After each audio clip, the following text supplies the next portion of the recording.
Welcome, race fans, to another Freaky Fast Wednesday night broadcast. Here we are at Chicagoland Speedway, mile-and-a-half track. The laps are ticking down, the tracks are ticking down for the 175 Pet Adoption Awareness. This is presented by All the Paws.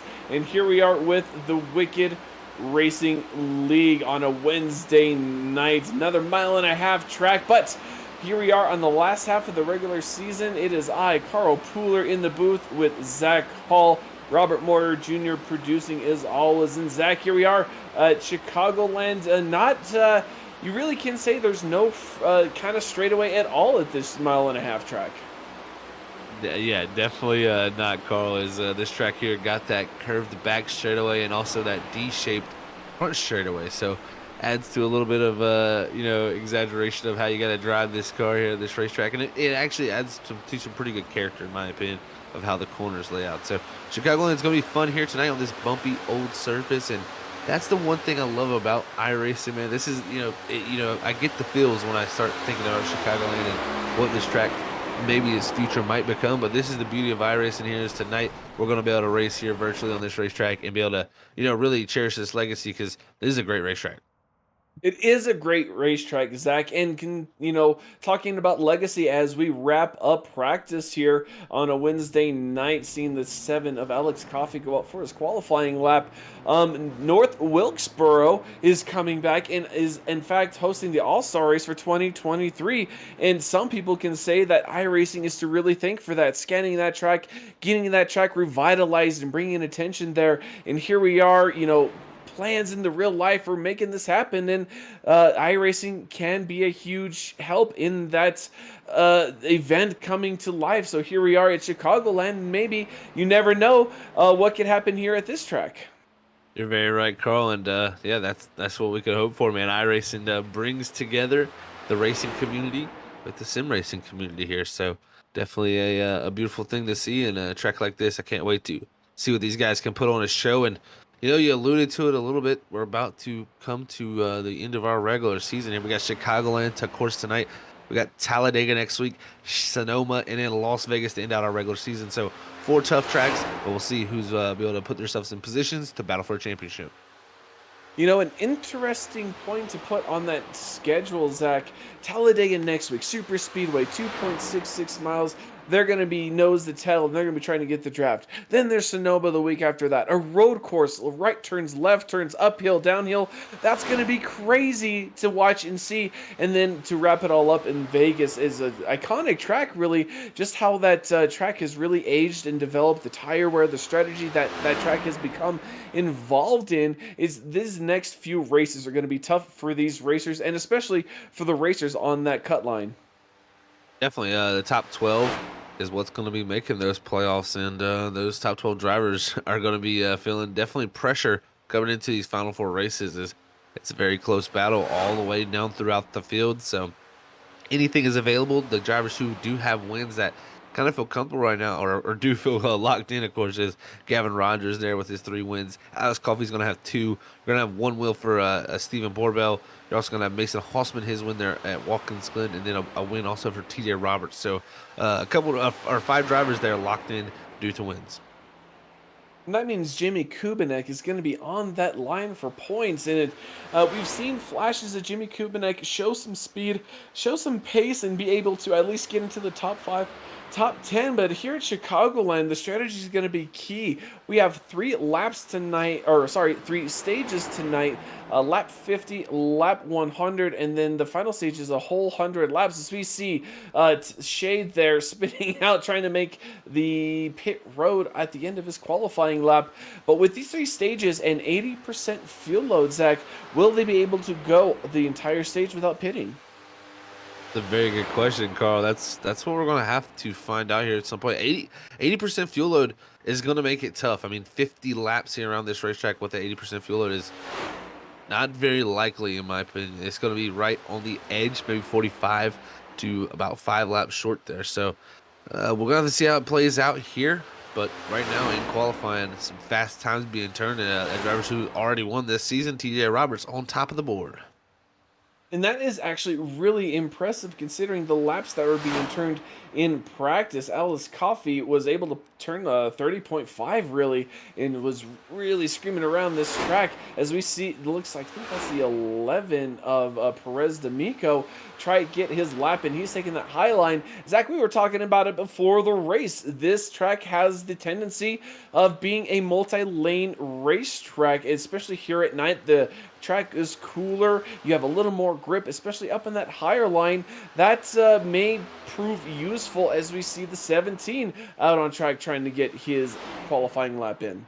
And just like that, there he goes to the top of the board too. As he crosses the line, he's gonna get her woe down, and we'll check out the next set of race cars putting times down. This is Ryan Harrison in the 13 machine. We'll see where he goes up to. It'll be 12th, sorry, 13th on the board with that 31.129 for that 13 machine. But Gavin Rogers, our points leader, 3 wins this season, and man, coming off this great qualifying lap, he's gonna be tough to beat here tonight. But like you said, I'm interested to see how the multi-groove action works, because this track is shown in the past to have grooves all over the place. Then sometimes I've came here too in the past as a driver, and it's been right against the white line. So we'll see what is the best for this setup and this race car in this Gen 7 Cup Series car. And I tell you what, tonight, it's called the Wicked Racing League. I think the race is going to be wicked. Wicked indeed, Zach, and we are counting down the last seconds of this qualifying session. And as you see, Rogers there in the top spot. And as we watch these drivers all try and grid up, getting ready to hit the track and go racing, we're going to pull up our qualifying results from that qualifying session you just saw. Gavin Rogers, TJ Roberts in that second position with a strong qualifying run. Blaine Wilson in third. Adam Buzzio sitting there in the fourth position. John Curtis sitting there in fifth. Jamie Ford in sixth. Stephen Borbelt in seventh. Brian Thomas sitting there in eighth position. Johnny Shade in ninth. Mason Houseman is going to be rounding out the top 10.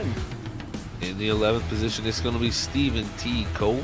12th is going to go to Jimmy Kubinek. 13th is going to be the 13 of Ryan Harrison. 14th is going to be Richard Wolferser. 15th is going to go to Giovanni Perez Diamco. 16th is going to be Tyler Dingler. 17th is going to be Christian DeRoches. 18th is going to be Nigel Christensen. 19th is going to go to Chad Bean. 20th is going to be Mike Thomas. And we got 3 truck cars left on the field. Is that Sam Dyer in 21st? 22nd, Alex Coffey. And our race control of Revenger there in 23rd. So 22 cars here tonight, Carl, as we get ready to take over Chicagoland. Interesting back half of the field. Alex Coffey had an issue during his qualifying lap. It looks like he put down the fastest lap in practice, but qualifying he put down the slowest lap with the 22nd place. And as we are gridded up, we see the cars all ready to go, Zach. With the strategy, with the way this track tends to evolve, especially during nighttime, the tires, will they be as big a factor as if maybe this were run in the middle of the day in really hot conditions? You know, that's a very valid point there, Carl, to bring up, because that will have a huge effect out here on this racetrack. Not only will it change the balance of the car, but like you said, the tires are going to be hugely affected, because when that track is hot and slick, the tires are going to get a lot more usage of them. The wear is going to be higher as the temperature of the tire raises. Here tonight, the tires are going to stay a little bit cooler due to the cool temp out there on the speedway, and not only in the air, but also out on that racetrack. So we might see these tires last for a good bit, not have too much fall off, but I'm excited to see what this track can produce, because this track is known as a track to really produce a lot of wear with how old the surface is. Fair indeed. It definitely shows the age. And if you notice, ladies and gentlemen, you see some of the paint schemes you saw back in the heyday of NASCAR. It is a throwback weekend. Some of the drivers decided to pick some of their favorite throwback paint schemes and toss them on the cars for tonight's race. And you will see why that's why some of your favorite drivers are wearing a different face tonight on the car. But don't you worry, we will try and keep it all in place for you. But right now, we are about to go green here with the pack going down the back straightaway, led by Gavin Rogers. Gavin Rogers, you mentioned, Zach, multi-time winner. 3-time he actually won last week, performing really well on the dirt, not without a little bit of bumping and banging, but I love that paint scheme he's running, because you can definitely see the name on that door. That you can, and also we can't forget, remember the bumping and banging, John Curtis there starting in 5th. He said he will win this race tonight. That was his statements from Bristol. We'll see, does it apply here tonight on the asphalt? Well, we better hope so. Curtis called it out. He's going to win it. He's going to start from 5th position, but right now, pace car is going to hit pit road. He's going to go down to the hands. The pace car is off, and the 17 is leading the field to the green flag. Checkered flag is out, getting a great launch on the start there. TJ Roberts in the 3, getting a good start on the outside, already trying to test that second lane. Testing that second lane as Gavin Rogers shoots out like a cannon. Turn 2 has a little bit of a gap. Rogers solidifies in second, but it's going to be the battle with Blaine Wilson in the 21. Adam Buzzio down in the 3 and 4. You can already see a lot of movement there as the bumps through 3 and 4 are very aggressive. Very aggressive indeed, and that's going to also look into and kind of work into the wear of these tires. Whenever that suspension cycles, you're going to lose a little less downforce on the tire, and that's going to cause a little more wear for that tire, trying to get grip. And already the drivers hitting that high line, it looks like Gavin Rogers and TJ Roberts really using that high line to keep that speed going down the back straightaway. Very interesting to see this high line being so useful this early, and this next gen car has opened up that door for that as TJ Roberts up front. He's going to look for that open door to the inside here and try to take the lead as Gavin Rogers up points there. 3-time winner is trying to hold back TJ Roberts from taking that lead, but no sirree. He's not going to be able to do it as now even Buzzio coming into 21 as that top side doesn't look the greatest there through 1 and 2 as Roberts and Buzzio made big time. Gavin Rogers committed to that high line, doesn't have the speed right now, but remember, Zach, last week he worked that high line early, didn't have the speed, fell back a couple of positions, but towards the end of that race, that high line came to him. He had the speed, he had the momentum, and he came back with that win. And right now, we're watching the top 3 cars all battle for the lead. Adam Buzzio going to the inside of TJ Roberts, our winner from Daytona. Buzzio looking to make a big splash here. He wants his first win of the season. He's been so consistent throughout his races, throughout this whole entire season, and right now trying to get out front and get to that lead position. And you're going to see it here. We got the freaky fast driver Cam as he's side by side for the lead here, battling with TJ Roberts. Buzzio not going to be able to lead that lap, but he's going to have the inside here down in the 1. And you can see him looking at that camera. It looks like he has either a really large curved screen or maybe a triple screen setup. He's looking at it, but he's looking out that right side. He sees TJ Roberts in the right side trying to get himself clear, and he is pinching him to the wall hard as TJ Roberts is going to dive to the inside to cut off the line for Adam Buzzio. But Rogers right now holding solid in 3rd position with John Curtis behind him and Ryan Thomas in 5th. Great battling going on right here early in the first portion of this race as drivers all look for 1 by 1 different lanes. That's what you love to see when you come to the racetrack, is open availability of space and drivers available to make passes. And right now we're seeing a lot of different action from bottom to top. And right now our top 3 drivers up top. Now you're going to have the 40 of Ryan Thomas. He's coming up through the field from that 8th position. He's driving himself up into the top 4 here, Carl. This is a great start for him. Start indeed. Ryan Thomas has been plagued with some bad luck as he races for the lead here, getting on the inside of the 21 of Buzzio. Thomas up there in the high line, the 40 really has a great line on the inside. You right along on the hood cam and just looking at how he's running this track is really smooth, really hugging that bottom line. But with the bottom line, yes, you have the shorter line around the track, but that can prove a little more harsher on the tires, Zach. Well, how do you balance between high line and low line to make sure your tires last the entire run? It's always the age-old question of which line wears the tires more. And personally, in my opinion, at least from past reference, it always seems like the outside line does create a little bit more wear. And I think that is due to the higher speed. You carry a little bit more speed around that outside line. That's going to create a little bit more load, a little bit more heat build up in that tire. So right now, the outside line might be the fastest way around. But as that run goes on, I think the inside will start to be the fastest way here. As you see guys on the bottom will have much cooler tires from running a little bit slower around that tighter radius of the track. It's kind of surprising to say that tighter radius is better on the tires, but it seems to just be a much cooler tire when you're able to run that bottom consistently. So we'll see what happens. We've seen it at Kansas where the top side was dominant early. Then the bottom side really came in as the run went on. I could see that happening here also tonight.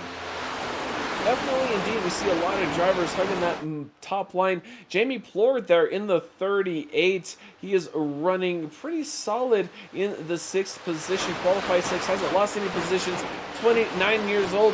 Interesting fact, Jamie Plord watches old NASCAR races to prepare for whatever track is coming up next. And Zach, with this next-gen car, with all the new things that have come to NASCAR this past year, how helpful can old races be in trying to prepare for a track such as Chicagoland? Yeah, people always ask me about me as a driver. What do I do to prepare? And that is actually a very good technique. I think a lot of drivers do not utilize is going back and watching race film. Um, it may be a different car, it may be a different generation. It still can translate. Racing is racing out there, and one thing you can learn from racing is always something you can carry into your own racing. So that's one thing I think drivers need to go back, look a little bit more race film, and I like that Jamie Plord does that. And also you can go back and even save your replays in iRacing to go back look at your film of your own iRacing. So it's fun to do stuff like that and go back and kind of be critical of yourself, and then also go and watch other drivers because you learn things out there from other drivers driving around. Watching some things other drivers do, and we were watching Mason Houseman. He was riding fine there in the 8th position. Right behind him, Alex Coffey started from dead last. You saw him smack that wall really, really hard coming out of turn 4. So Alex Coffey already dealing with some damage from starting way in the back, but here he comes charging forward. Nigel Christensen, gotta give a shout out to the birthday boy. Happy birthday to the number 20, Nigel Christensen. I can guarantee a birthday gift he'd always remember is a win here at Chicagoland. That he would. That would be a great way to celebrate it for sure, Carl. And there's some great drivers right around this group. And it's unfortunate for Coffey that he got up into the wall. That's going to be something he's going to have to work through in that 7 machine. But we'll see how he can do as continue to drop back through the field here. We're checking out this 69 of Tyler Dingler here. He's a newcomer to the league here in the 15th position. He's started 16th, so up 1 position in early going, but right now Ryan Along is actually, up now up to 14th. So he's gotten past Ryan Harrison. As we jump back to this group here, definitely some good battling going back here around the 9 machine.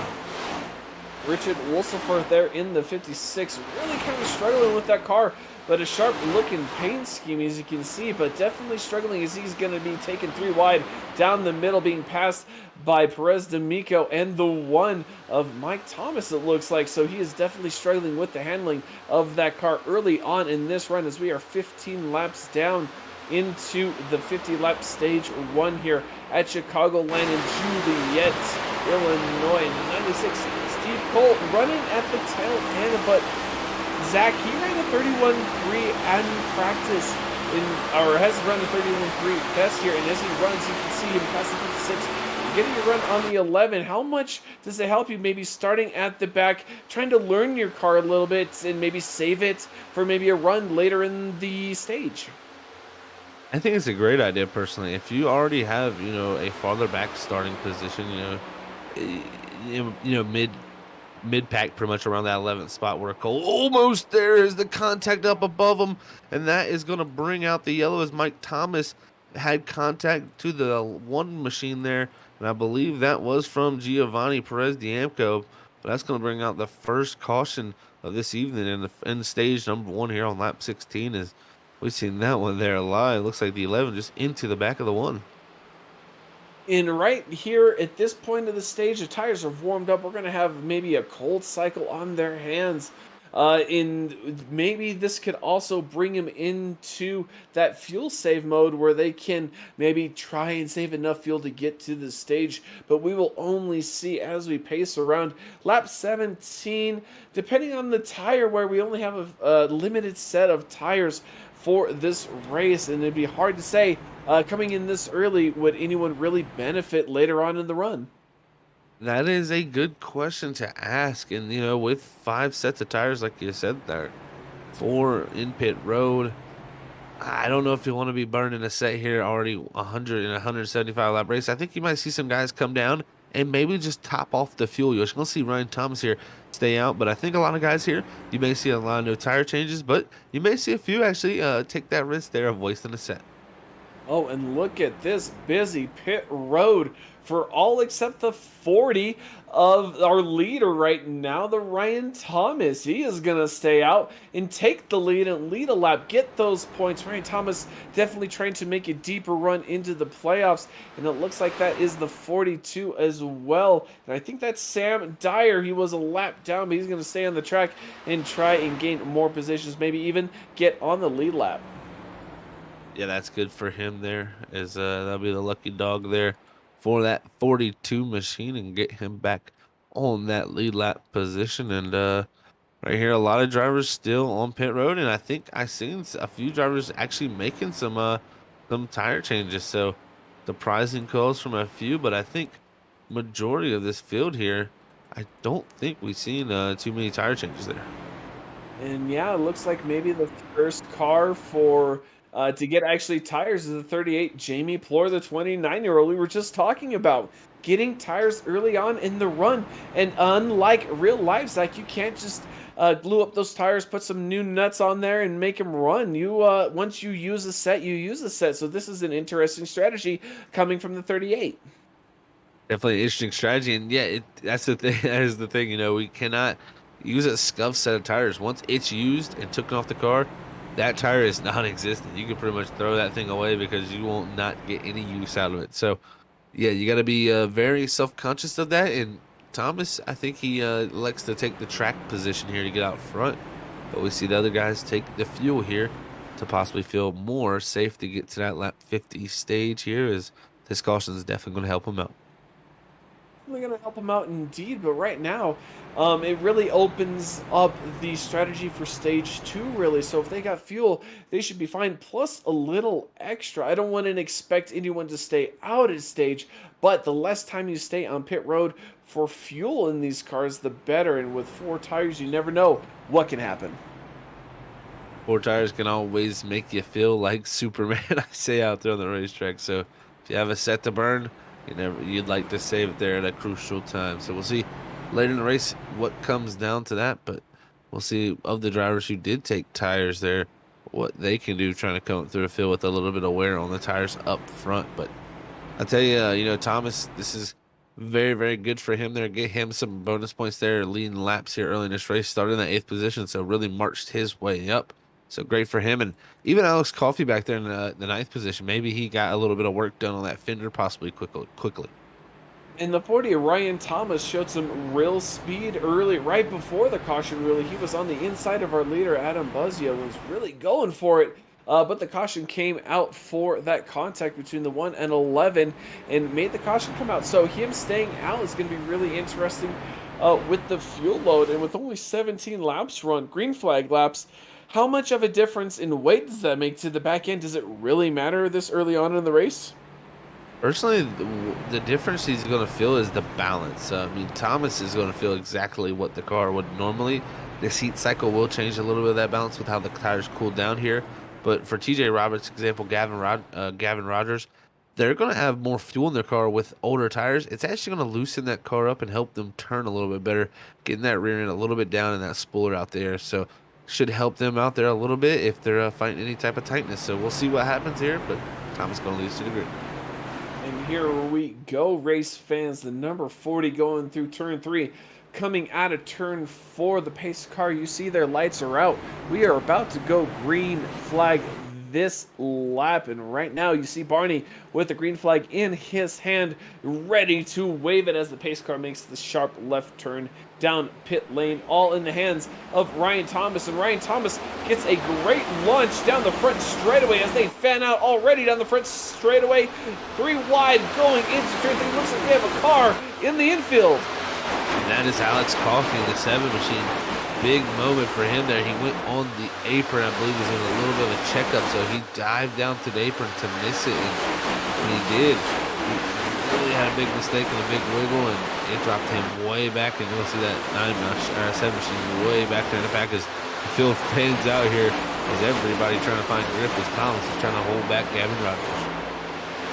And race fans, that apron isn't out of bounds. You can actually take it use it into your advantage. But that transition, you see the banking as they go into turn one. That apron is absolutely flat, so you really upset the car, upset the aerodynamics. As we see the 69 of Tyler Dangler. Oh, we have a spitter. Looks like Johnny Shade, 24 down here in turn three. But we look to go stay green as he is off the racing surface on the apron again. But we stay green with the 24, trying to stay on the lead lap. But we have a battle here. 42 Sam Dyer trying to make his way forward, was a lap down, might have gotten that lap back with the wave around, but right now battling hard, trying to make a pass. Yeah, trying to make some passes here in this 42 machine and move himself forward. Good job by him. And we saw Johnny Shade there in the 24 who was spun around, and that was contact actually from the 69. Tyler Dingler. Looks like those two came together in the tri-oval and sent the 24 around there. So early contact for him, but here comes Ryan Harrison in the 13 trying to jump to the outside of the 69 Tyler Dingler here. This is going to be trying to make a pass for a position on the 13th spot. Right here, this is where so many battles happen. You see him gain that momentum on the outside.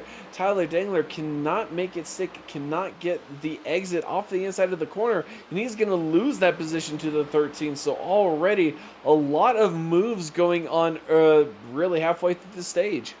Yeah, and some big movement going on in this pack right here as we jump up to him. You can see Richard in this 56. He has new tires. He's driven up to here. Jamie Plord in the 38 is in this position. The 19 is Steven Borbell. You also got Nigel Christensen in the 20. Also Mason Halsman and Adam Buzzio. So all of these drivers from 6th all the way back to around the 11th position, all stacked up on top of one another. And they're not too far behind John Curtis and Blaine Wilton. Here we are, the 38, Jamie Plord with that four tire stop, 14.1 seconds on pit road. Looking back from the bumper of Adam Buzzio in the 21, he was contending for the lead earlier on, but he is mired here in 6th position, just trying to survive under attack from the likes of the 38 of Ford. 56, Richard Wolfsford taking it 3 wide. Bold move between this 21 and the 78, but he makes it work, and he is charging on the 00 of John Curtis. Beautiful move by Richard, and tell you what, those new tires making him feel like Superman. I tell you, look at Plord even following behind him in the 38. Big runs from those two. It's almost going to be 4 wide here for a moment, but Richard is going to hold that top side. He's going to be looking up ahead because this is the battle for the lead. TJ Roberts trying to go around the outside of Ryan Thomas, but Richard Wolferson is going to go through the middle.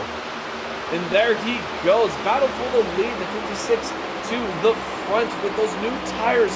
27 laps done. We have 4 laps to go in the stage. TJ Roberts there in the 3 machine sitting in 2nd, and the 18 Blaine Wilson had a really good qualifying time, but right now the 38 Jamie Ford really trying to get around this traffic. He has fresh tires as well, but he cannot seem to make the pass on the 18 in that low line. Yeah, this is getting a little dicey here as they're in 1 and 2. Floyd here in the 38, like you said, on brand new tires. He's trying to go forward, but the 18 machine there up ahead, Blaine Wilson says, I got to get through too, as he makes the pass on TJ Roberts there as he slides past him. But now it's going to be Plord going to that 2nd position as the 56 has opened up a gap, while Plord now, the new tires, has got himself up the 2nd. Now the battle is going to be mostly between the older set of tires. And this is an interesting call with 17 green flag laps run on the initial set of tires. I wouldn't have expected the run that these cars would have had, but right now they're almost making them look like they're standing still. The 56 with a great lead, about 1.2 seconds as he comes out of turn 4 on the rest of the field. So the 56 really proving what 4 fresh tires can make you do. 4 fresh tires, they're amazing for a driver, man. I tell you, he's enjoying that right now as we're enjoying the battle that's going out here on this racetrack. John Curtis in this 00 said he was going to win coming in here tonight. Right now running in the 9th position, but still in a good spot. Saved that set of tires like majority of the drivers around him, but holds position there on Mason Halsman back up to 9th now for him as he's got the 40 of Ryan Thomas up ahead. And what's interesting, you see a lot of guys, they enter up high here in 3 and 4, but they almost bring it down to the 2nd lane there, all coming off the corner. So almost like a little bit of a late apex there, or almost like an early apex really in the corner. So definitely very interesting to see these guys making different lines out here in that top groove again, showing its consistency. what is so awesome about this track at Chicagoland is there is so many ways to go about it. There's so many ways you can maneuver around this track as we watch the 19 Stephen Morbell try and take the outside lane around 21. Adam Buzzio, the 77 Kubanek, trying to keep on hold of that last playoff spot as we ride on board. And you see how many cars are spread out, how wide this track can really be. And Zach, as you're seeing this, as you're trying to race along, you see one of those cars get right up against the wall. How do you feel? Do you think you can make these passes? Or is it one of those, oh, maybe I should preserve the car, preserve the tires, and maybe make a run later?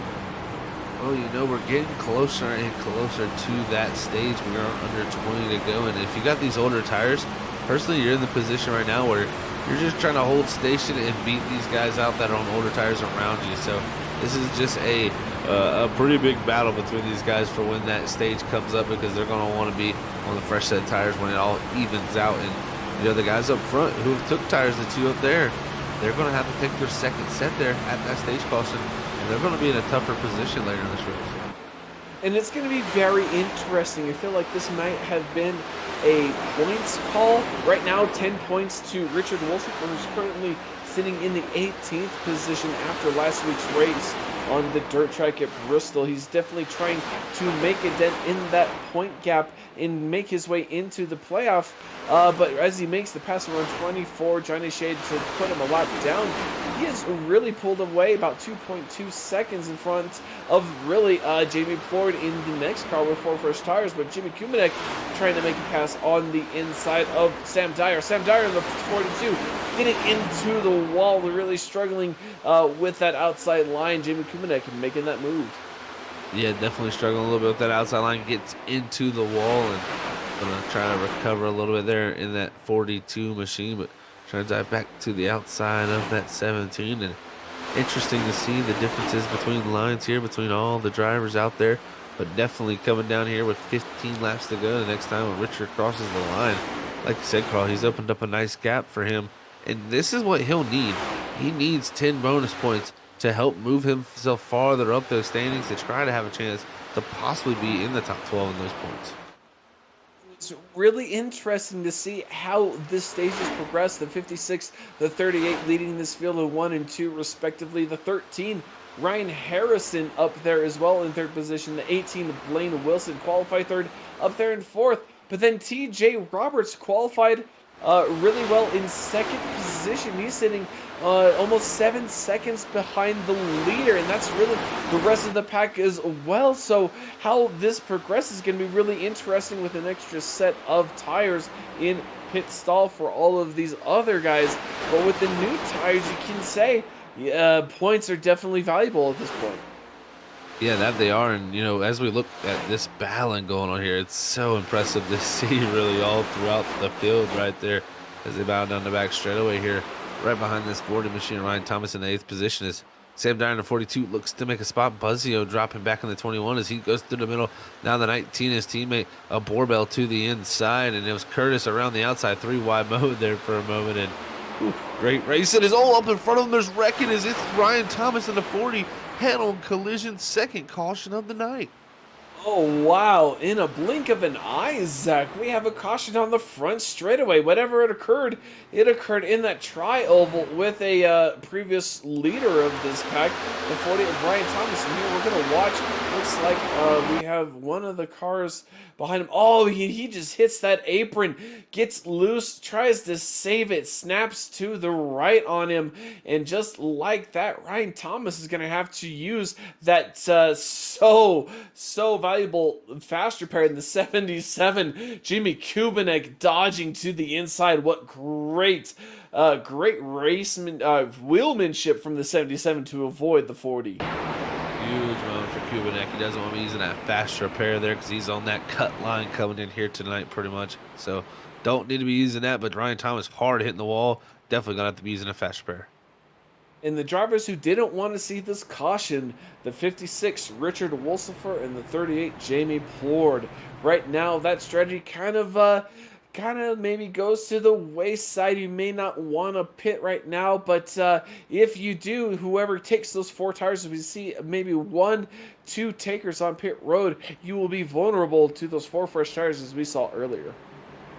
Yeah, it's going to set up for some interesting cases here. We got Borbell coming down. We got Buzzio. We got the 7 of Coffee. So got a group of drivers here coming down to pit road. We'll see what they elect to do. Do they take a set of tires? Because I feel like most are going to try to wait till that lap 50 portion. So we'll see how that works out. But as you see here, folks, as we hit lap 40, this is 10 laps to go before that lap 50 stage 1. And as you can see on our ticker, it's now highlighted blue, and that is our stage points drivers. Those are the drivers in position currently to score points, as you score 10 points from first and then 1 point down from there, so on, all the way down to the 10th position where you score that one final bonus point. And those points can be so critical. We also have a stage coming there at lap 100 also here later tonight, so we'll do that there around lap 90, but get to see here highlighted in presentation who is in the stage points positions. And that is very, very critical at this point in the regular season. As we noted earlier, Wolsifer and Plor trying to cash in on those stage points and making sure they can at least gain those 10, 9, 8 extra points going into the playoffs. As we noted, about 3 races for in the future here, we are going to get ready for the playoffs. And these guys already thinking forward, thinking strategy, and thinking what they're going to do also in the second stage. That they are, Carl, and plenty of stuff still to play out here tonight. But one thing I assessed there a little bit, we had a lot of different mixed strategy with that first caution, have few drivers take tires. They rotated themselves up into those top 3 positions. The driver that I really watched and kind of studied there that didn't take tires was Blaine Wilson in the 18. He was very, very quick. He was about 2 seconds ahead of any other car on the same strategy as him. So later in this race, this 18 is going to be one to watch out for. Maybe one to circle here for longer race runs, as he looked very, very strong. And looking back throughout the season, Blaine Wilson, he's been in positions where he could have won races. It just went sideways for him a few times, especially even getting involved in a few incidents like coming to the finish. Wilson, also one of those drivers with some really bad luck, especially lately, getting caught in some late race incidents, falling back. But he qualified 3rd position, currently in 4th, so obviously those tires aren't too much of a factor maintaining his position. And with an extra set of tires compared to the top 3 drivers of the field, can really set him up really well with another set of tires later in this race, especially in the 3rd stage.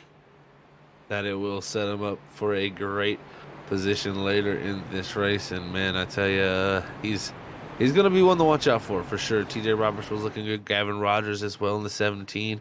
But we're going to have a heck of a battle here, as we've had some drivers make their way up into those stage positions, because right now, all the way down to that 10th position of Tyler Dingler. He's going to be the last position, a driver in position for those points. John Curtis in 9th.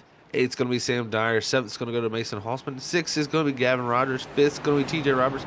4th's Blaine Wilson. 3rd's Ryan Harrison. Jamie Plord in the 2nd position. And Richard Wolferser out front. Carl, this is going to be so interesting to see. Top 3 have those fresher tires still. But we'll see who can mix themselves up here and maybe get themselves up in the top 10. Really going to be interesting. Fresher tires at the front. Going to be battling Jamie Plord with that 14.1 second pit stop. That is quite long. Richard Wolsifer with just over a 5-second pit stop makes me wonder, Zach, 2 tires might have been taken by the 56, which in the end result doesn't matter because you can't use another outside set. You can maybe get inside tires, which may not be worn as much, but that is something we are going to have to worry about later as the pace car makes the dive onto pit lane. The grid makes its way to the flag, and there it is. You see Barney waving the green flag. Green flag once again, lap 43 here at Chicagoland for the Wicked Racing League. Up to the lead in the 56 machine, but behind him the 38 of Plord looks to capitalize, but behind him Ryan Harrison is looking to hold on position, but it's Gavin Rogers taking that spot from Blaine Wilson there to slide himself into the 4th spot. Behind him there, TJ Roberts, and Gavin Rogers as well in front of him. The 18 Blaine Wilson. These guys, oh look, here we go on the apron, not out of bounds. The 18 gonna slide up in front of the 78 Houseman. Our Watkins Glen winner and TJ Roberts on the outside. Looks like that outside line is really starting to try and come in a little bit without all that momentum. Big momentum from that outside line, and that's what you see is battles all around. It was 3 wide there for a moment behind. Now it's almost contact between Sam Dyer and Mason Osman in the 78. Now the 7 of Coffee comes to the inside. He's on fresh tires here, screaming to the lead here possibly. We'll see, can he get himself in position now up to 7. Alex Coffey on a mission, making another pass on the inside. TJ Roberts in the 3 machine, sending his sights on the 17 and the 18 right in front of him. He's going to make the pass there early on the 17 on the inside, going into 3, and now he's going to set his sights on the 18. And a lot of these guys really fanning out, trying to find that grip, but the 7 has that grip with 4 fresh tires. And he does. 2 drivers on the apron, the 7 and the 18. Here goes the ride with new tires as Plord is out front. He's got around the 56 machine. Now the 7. Can he charge to the lead? He's utilizing the fresh tires. Buzzio's not too far behind either. He's got to charge if he wants to hold him off. Here we go. The 7, Alex Coffey making the pass on the 56, Richard Wolsifer, and he's going to set his sights on the 38, Jamie Plord. And just like that, he's going to make up a ton of spots coming out of turn 4. And you can see right now what 4 fresh tires can do to a race car. Like you said, Zach, make you feel like Superman. And right now, Alex is looking like a Superman. Yeah, he is, and you can see on board the difference in speed, but he can't look too far behind. He's getting caught up behind the 38, and now here comes the 21, Buzzio. Now the 38 trying to split him. It's going to be almost 3 wide. Buzzio to the inside. He's going to charge to the lead. Buzzio with 4 fresh tires as well, charging to the lead, passing the 38, and there is also the 19, Stephen Borbell with the win earlier this season. Also with a few top 10s, he's been quite possibly the most consistent driver this season with the most top 10s, or at least quite a few top 10s, as he is racing for the top 3 position in this stage. Lap 48, 3 laps to go. We're going to come on 2 laps to go in the stage as Alex Coffey looks to make a pass on Adam Buzzio. Here we go, folks. Coffey looking to make the move up to in front of this the 21 machine. Tries to make it stick, just cannot make it work though, as the 21's going to have to run back to the outside. He'll also have the help of the 19 of Borbell behind him possibly here. Or does Borbell take a chance here and go around the both of them?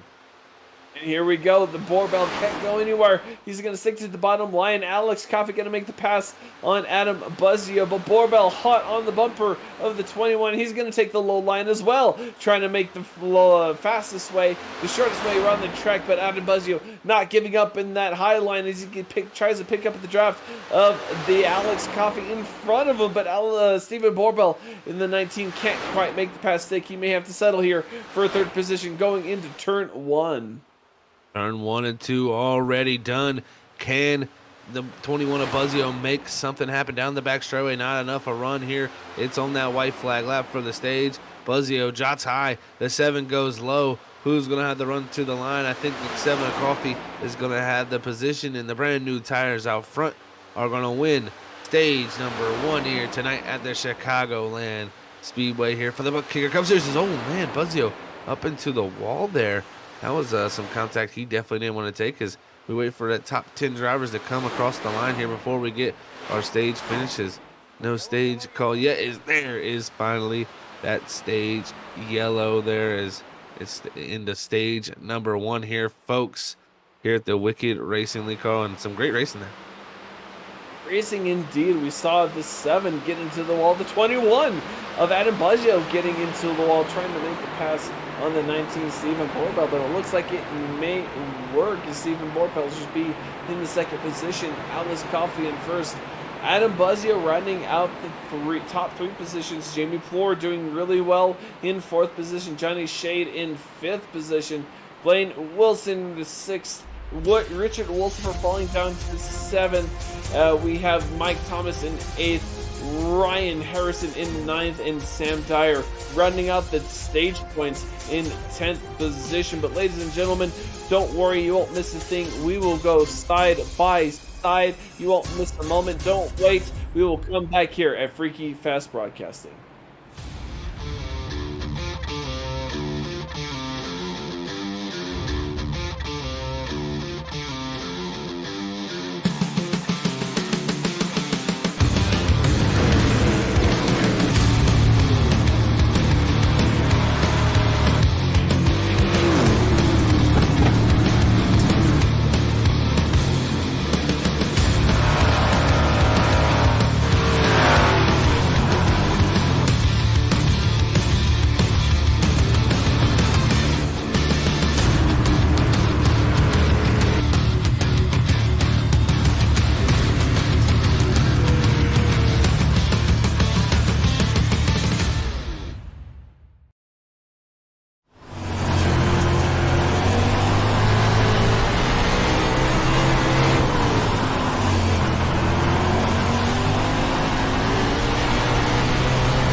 Welcome back, ladies and gentlemen. As mentioned, you didn't miss a thing. We were side by side.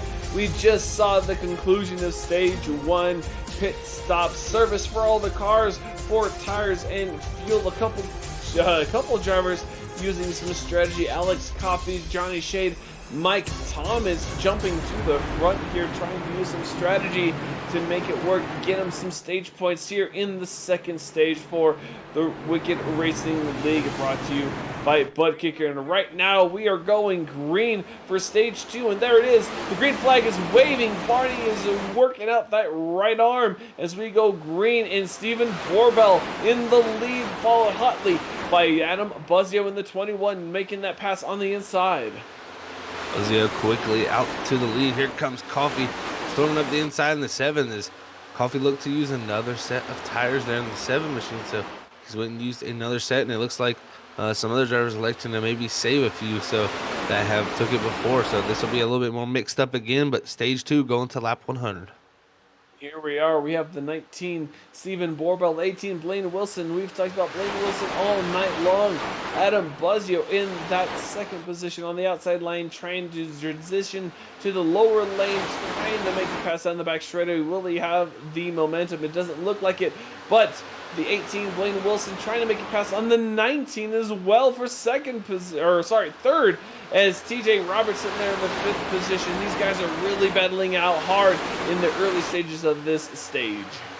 A lot of battling going on. It's going to be almost 3 wide between the teammates at 2018 racing, and side by side, Buzzio in the middle. TJ Roberts going to take advantage of that also as Borbell goes around the outside. Now contact between Wilson and Buzzio.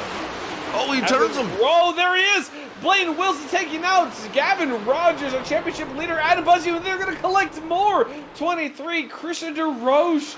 Looks like maybe the 70 got through, but Chad Bean, the 9, getting caught up in it in the outside wall. The 38, Jamie Ploy, the 69, 23. That was a massive wreck here on the back straightaway of Chicagoland.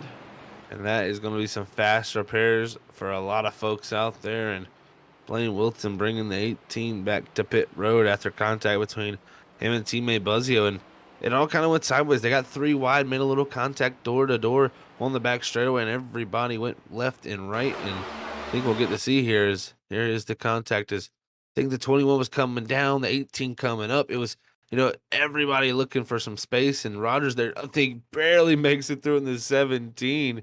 But you can see from here, it just transpires to be a little bit worse as Buzzio is trying to hold on to this thing, but I think he's going to get clipped by the 18 coming back down. There's Curtis involved in it in the 00 machine. Also DeRoche's, the one of Mike Thomas looking to make it through. But man, right there, Carl, is the door's closing for Kubinek. Look at him again. Kubinek has the second time tonight he's escaped disaster.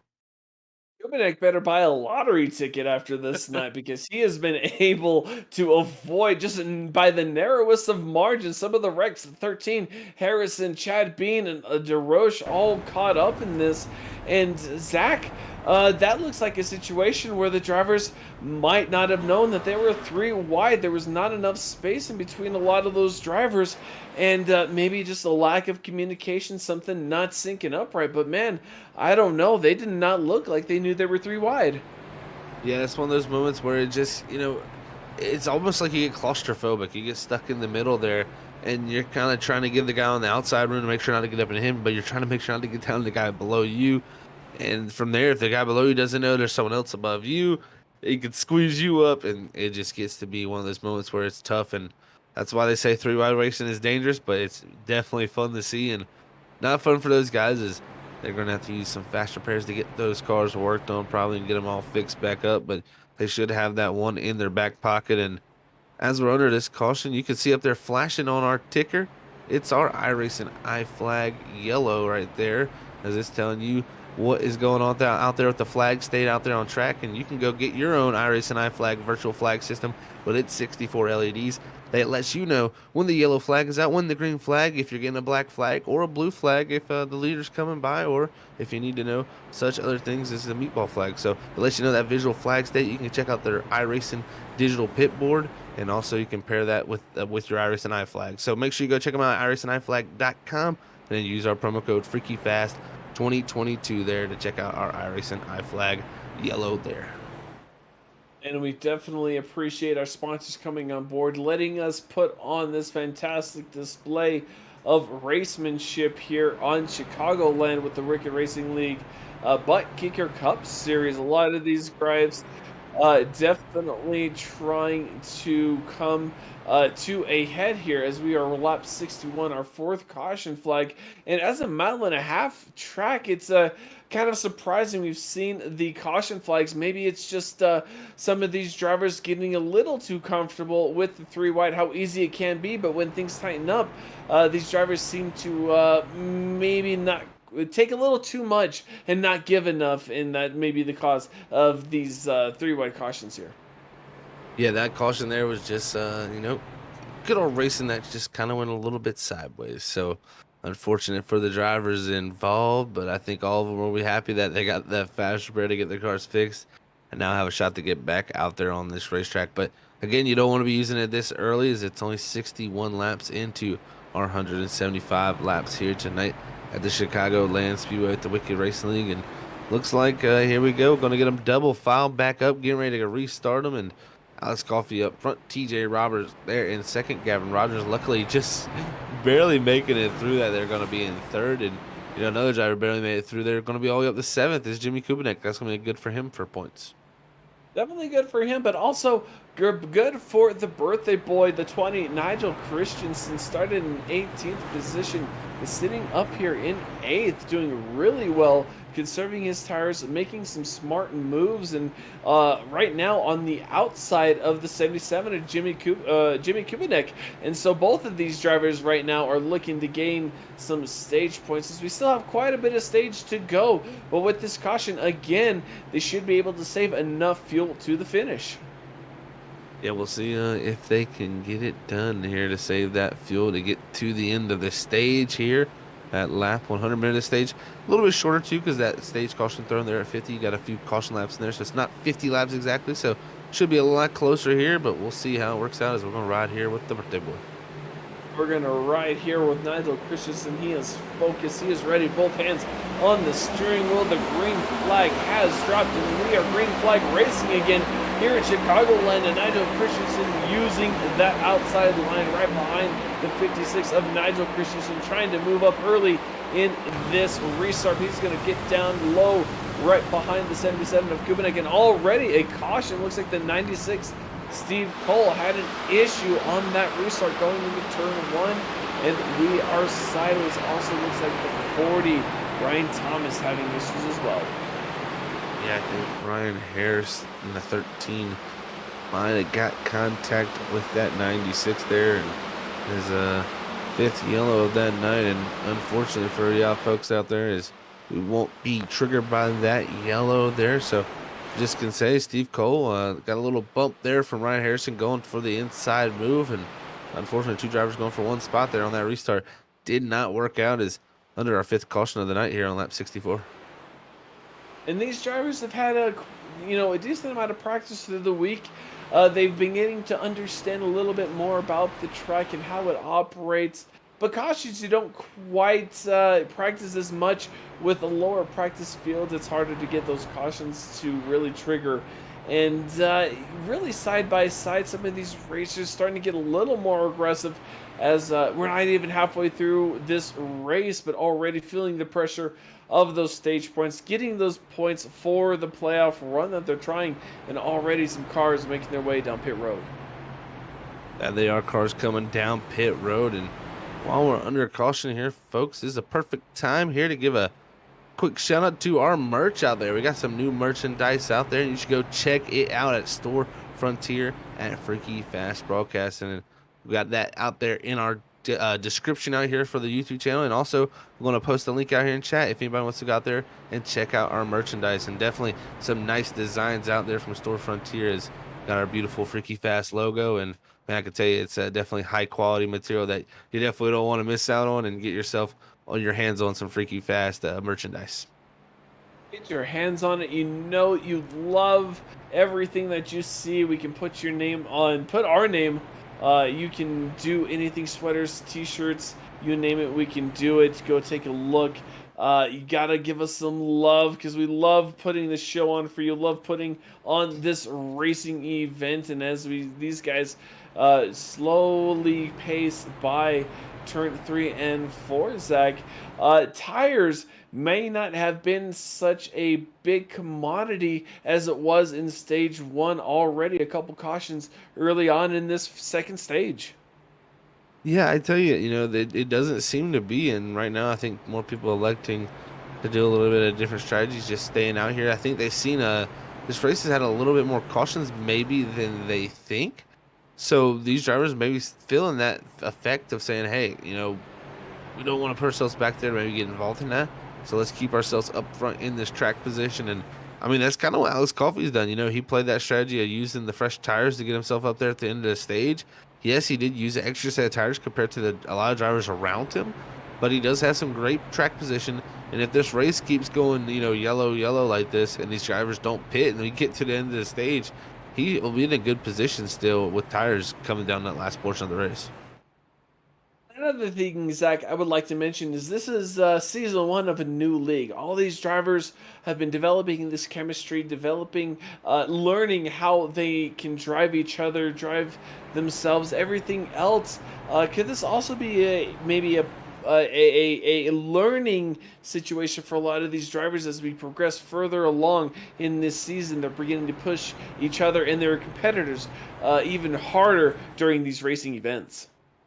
Yeah, I mean, it definitely is a learning phase. Is like you said, it's the first season of the Wicked Racing League, and it can be a learning phase, learning how people drive and how they make certain moves and who's gonna, it's always a question of which driver is gonna, lift for you and which driver is not. So you gotta figure that out there and know who you can push the limits with and who you can't, because push the limits with the wrong guy, he might take you to the cleaners, but you never know, you could also be doing the same to them. So it's one of those balancing acts, and you got to learn yourself out there as a driver. And I think these guys have done a great job to learn each other out throughout this season, and it's been some fantastic racing. Fantastic racing indeed. In fact, besides a couple, maybe a couple car spinouts, a little bit of contact here and there, we really haven't seen a large pileup, half the field or whatever. We haven't seen that. A lot of these guys tend to drive with level heads. Maybe sometimes try to push the envelope, but nothing really irrational or maybe just kind of intentional. And that's what's great to see here in the Wicked Racing League. But right now you see these guys as they drive on by. The lights are off on the pace car, so we are about to go green here. We are going to go green with about on lap 68, so that is going to leave us only about 22, 23 laps to go to the end of the stage at lap 100. And right now there you see it, the hard left turn of the pace car onto pit lane. The field in control of Alex Coffey, and right there the green flag is waving. Alex Coffey getting a great restart on the front straightaway into turn 1. Right now the battle is for second between the 17 and the 3. Battle is on for second. It's Rogers. They're trying to make the move. Right now, Roberts, though, going to have the run coming off of turn number 2, and he's going to try to drive it to the outside of Alex Coffey here. So they're going to be side by side here, heading down to 3 and 4. Can Coffey hold him off here? We'll see. Does Roberts, though, have the run with that outer grid? And Roberts still side by side. Coffey taking the shorter way around the track on the apron. But with the momentum, TJ Roberts is going to take that lead, taking in tow behind him the 17 of Gavin Rogers and maybe the 78 Mason Houseman. So previous race winners behind TJ Roberts. All of these guys looking for more points, as it looks like Mason Houseman trying to find the line, maybe make his move forward as he goes from high line to low line, seeing the 7, and he's going to go below him there, making it 3 wide down the front straightaway into turn 1. Oh man, 3 wide action. We've seen this before earlier, but it looks like Coffey's gonna have to back out of that situation, as it's gonna be Rogers around the top. But the top 4 drivers are 4 of our 5 winners this season, and right now looking very, very strong as those top 4 have gotten out there. Is right here Johnny Shade trying to move his way up. He was involved in an incident earlier. Good to see him back up here in the top 6, trying to position himself for that lap 100 to get them stage points. Johnny Shade qualified 9th, up in 6th position, as you said, Zach. The 56, Richard Wolsifer, qualified 14th, up in 5th. He used a little bit of strategy in stage 1 to get him a little bit of that track position. Led a couple laps, got some bonus points, but I think he might have missed out on some stage points towards the end of that stage. But here he is, sitting in the top 5, trying to get those points. It's 40. I'm sorry, this is 00. John Curtis trying to get those points. He said he would win this race, but right now he has an uphill battle as he is now sitting in 9th. Uphill battle indeed here, Carl.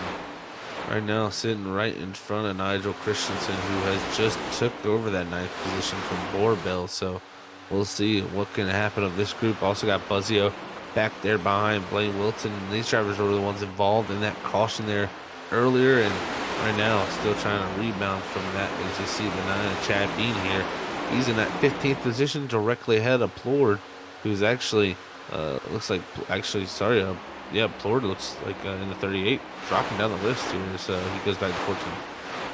Plord had some issues on that last lap, really dropping about 3 or 4 positions, trying to gather it up. Was up there in the field, up in 2nd position, using that 4-tire strategy, but right now it looks like he might be trying to save some of that tire, maybe lose some fuel. But Christian DeRoche there in that 23, taking that low line into the 11. Giovanni Perez D'Amico also trying to pounce, making those spots matter. But right now, we're about halfway through this stage, and already some comers and some goers.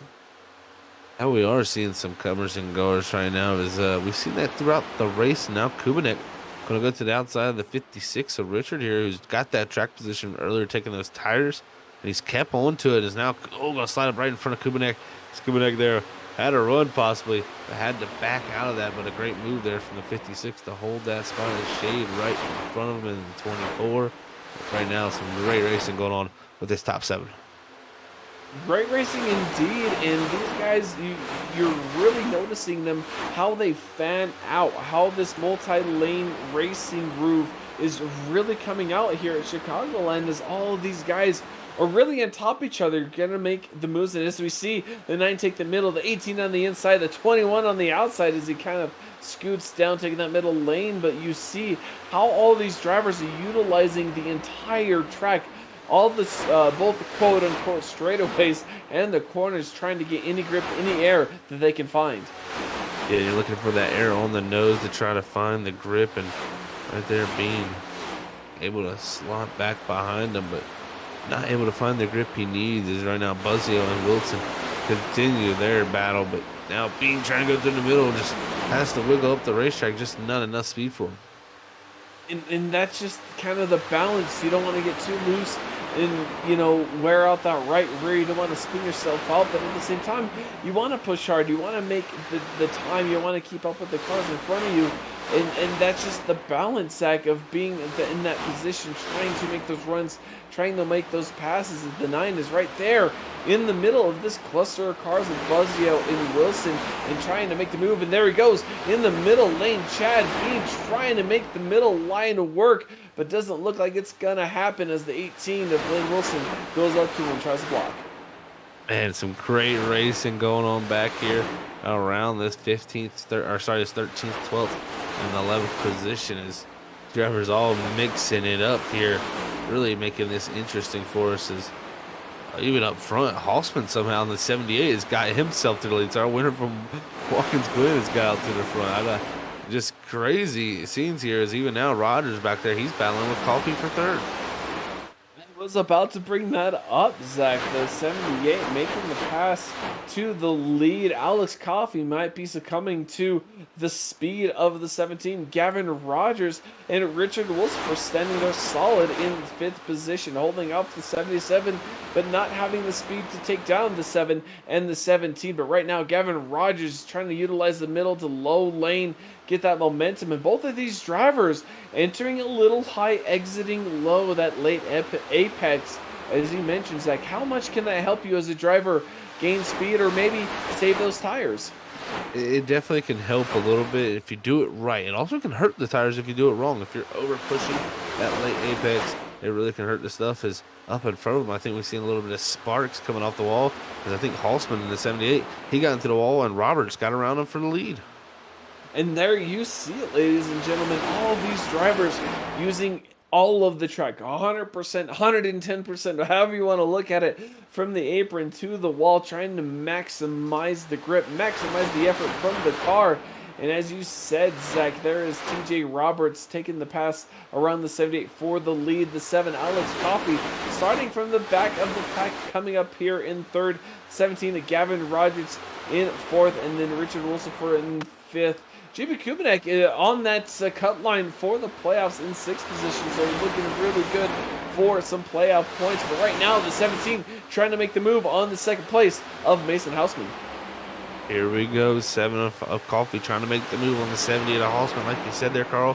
And that would make it a 1-2 there for CNC Esports, and they would love to see that as they come off a 2. It looks like Coffee going to slide up, but now Halsman going to cut back low down the back straightaway, a dead even heat to 3.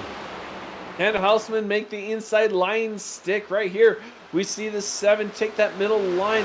He looks to edge him out just a little bit, and there it is, the 78 making a pass, but hitting the wall on the exit of turn 4. The 7, Alex Coffey, going to take the crossover move. Oh, the 78 getting really uncomfortable, taking that apron, and right now going to settle in third position with the 56 right inside of him. But man, the 78 with a sketchy situation and a great save on the apron. Big moments there on lap 83 of 175 as we near that lap 100 stage, and you can see, look at this 56 car, man. I gotta give Richard so much credit, having a great run here tonight. Qualified 14th, but he's showing top 5 speed. Top 5 speed, and he may be on newer tires as well, so we're going to see how this strategy works for him in the later stages of the entire race. But right now, with about 17 to go, he's doing really well, placing himself in the top 5, battling for the top 4, trying to make the pass on Gavin Rogers, quite possibly one of our more consistent racers throughout this season. And right now, Richard trying to get the nose in front, but can't quite complete the pass. Yeah, just can't get it fully done there. Kubanek, though, behind him. He's going to try to take advantage. Also, who's coming to the picture, don't look too far behind. It's the 00 of John Curtis. Only 1.1 seconds off the lead. This 00 is not out of it yet here for the stage. None of these guys up in the top 7, the top 8 are really out of it. They're all kind of on top of each other. Our leader, TJ Roberts, has about a half a second lead on the rest of this pack, but for second on to 7th position, these guys are racing their hearts out.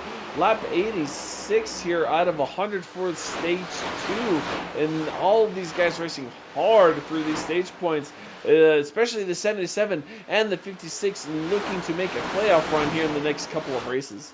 And I tell you, they can't look too far behind the fastest car on the racetrack. Just like I said last time on the longer runs, this 18 of Blaine Wilton is a rocket ship, folks. Look at him ripping the bottom here. 3 wide by Curtis, by Richard in the 56. Now he sets his sights on the 77 of Kubanek.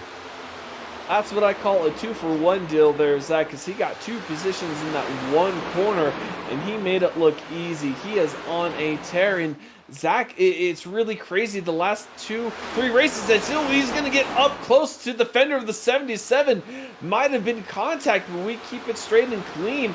He keeps it going. He's going to back out, but he's going to make the pass here on turn 3, turn 4. But the 18, this past couple of races, Zach, as I was trying to get to, has done really well on the long run. It looks like the 78 we're trying to make acquaintances more with the wall as we go turn 3 into turn 1.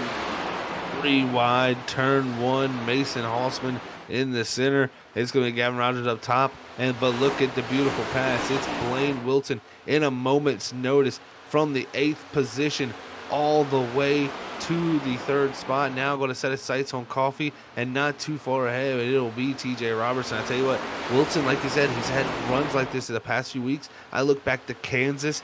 He was so good at running the bottom late into the run. This is what's shown again. That bottom groove may not be that quick at the start of the run, but as that run goes on, the bottom groove really comes at its own. And Blaine Wilson on 6-lap pressure tires. He fit about 31 laps ago. The 2 cars in front of him, 36. So already Chicagoland really showing how how few laps really on tires make a difference as Alex Coffey tries to press him down onto the inside line, but that's not going to affect the 18 at all as they go side by side through the apron, cross the start finish line, lap 90. Here we are, 11 to go here in stage 2 as these guys are battling out for the top few spots. And Wilson needs to clear him here if he wants to try to go up there in these final 10 laps here. We're going to be coming to 10 to go in this stage here for stage number 2. And we'll see Wilson now clear for the second position. Can he run down to 3 of Roberts? Roberts running up top.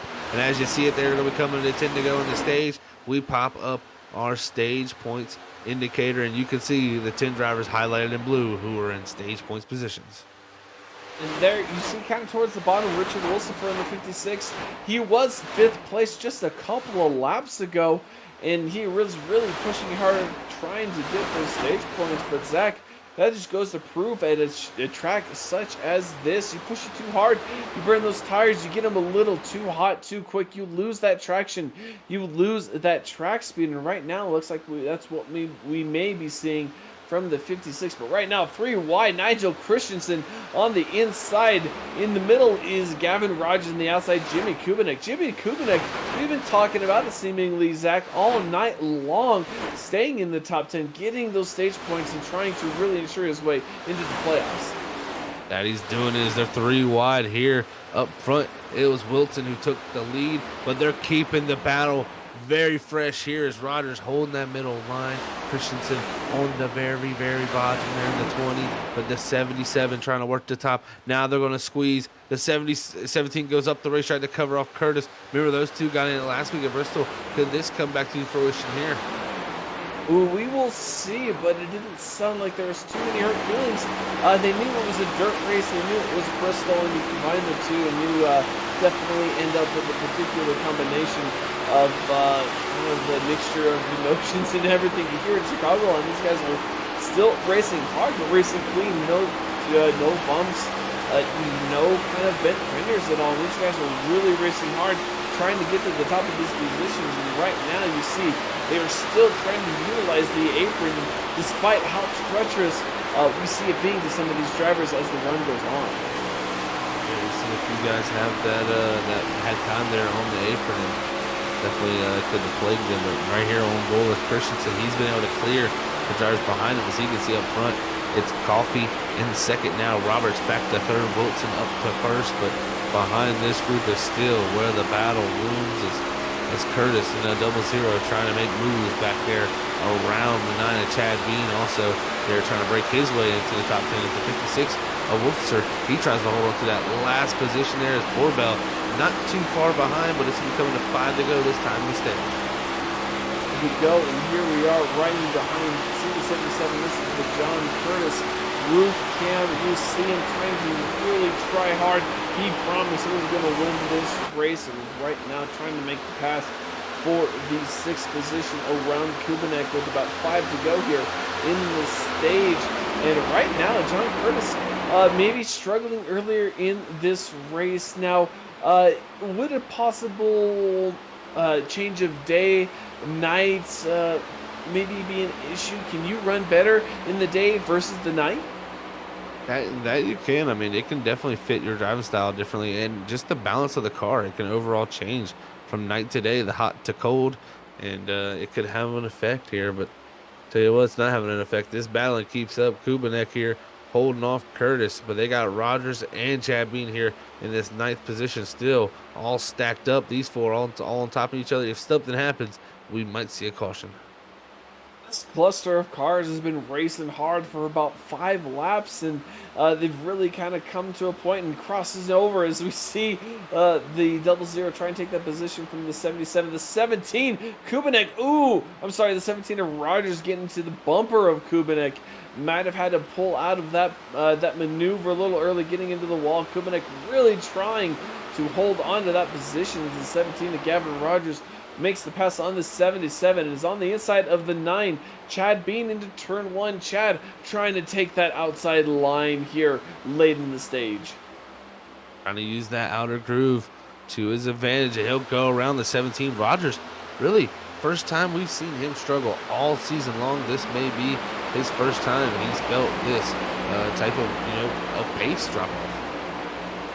Yeah, definitely the first time he's down there in 8th position. Zach, you and I have talked to him every week of this season. He hasn't finished outside the top 3. It would be definitely for, not just only for him, but for us too, not to interview him if he were to finish outside the top 3 of this race. But right now, he has his hands full and his work cut out for him as the 0 and the 9 go battling side by side into turn 1. Yeah, this has been some great battling all around. As you look up front, we're going to get it here.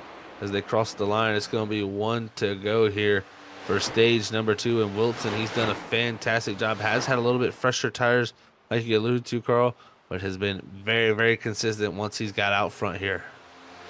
Consistent indeed, and especially in the longer part of the run. These last couple of weeks, the 18 seems to come alive with those warm tires, and right now, concluding lap 100, he's coming out of turn 4, and this will definitely solidify the stage 2 points here, as we see there on your left side of the screen. These are the top 10 finishers of this stage, and there is the caution, Zach, for stage 2. There it is, Carl. Stage number 2 complete, folks. And you can see it on our left side ticker. It's our stage 2 results. It's going to be Blaine Wilson in the first position. Second's going to be Alex Coffey. Third's going to go to TJ Roberts. Fourth's going to be the 20 Nigel Christensen. Fifth's going to be Mason Halsman. Sixth's going to be John Curtis. Seventh's going to be Chad Mead. Eighth's going to go to Gavin Rogers. Ninth's going to be Stephen Borbell. And rounding out that top 10 is going to be Julie Kubanek. We're going to step aside for our second commercial break of the night. Thank you, folks, for all tuning in. It's been a great time here at the Wicked Racing League. You won't miss a thing as we step away side by side.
They're splitting, and it's a complete mayhem. We have a wreck at the front. 19 goes down into the 7, takes out the 00. They're 5 wide behind for fifth. Oh my, the 5 wide here. This ain't gonna work, is it? They're already wrecking into turn 1, and now coming through that of turn 2.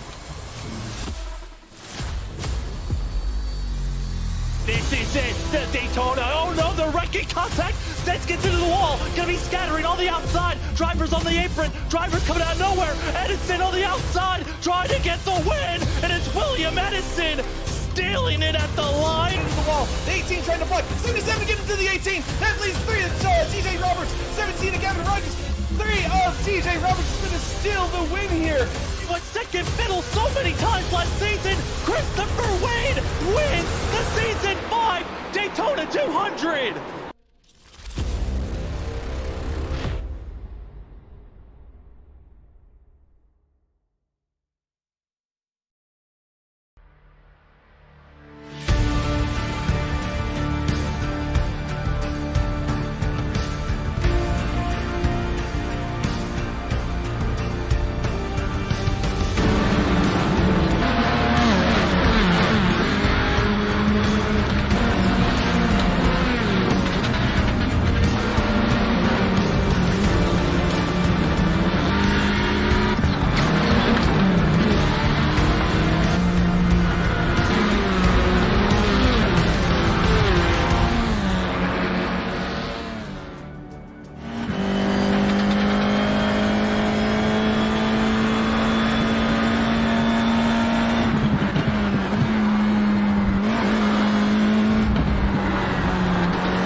And welcome back, race fans. As promised, you haven't missed a thing. We've been side by side. You just saw the green flag drop for here, our last stage, stage 3, all the way to 175. And already, Zach, we are seeing some three-wide racing. John Curtis trying to make some moves around JT Thomas and everyone else. Tyler Dang at the 69, Adam Buzzy on the 21 trying to make some moves.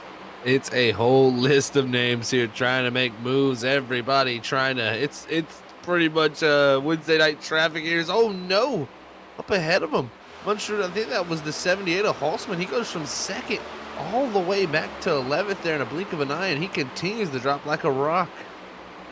Looks like the 78 might have had contact with that outside wall. And Zach, we have seen that all night long. All these drivers are trying to get every inch of the track that they can.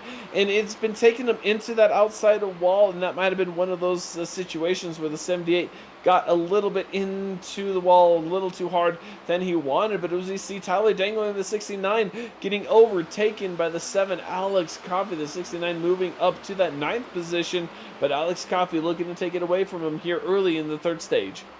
Yeah, looking to take that spot away. And there goes Coffey by. And there goes Halsman. Remember his big moment there for him. He's quickly put that car back in the high gear as he tries to move his way back up track position-wise as Dingler slips back. Now it's going to be Giovanni Perez there in the 11. He squeezes down as the 17 Rogers goes by. It's a whole stack up here. Chad Bean in the 9 trying to make his name known here tonight and working his way back into the top 10.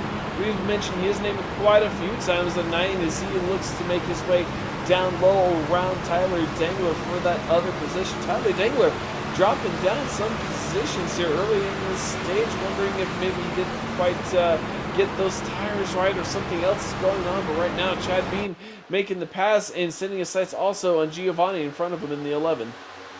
Sights are being set here as drivers all looking to make moves here.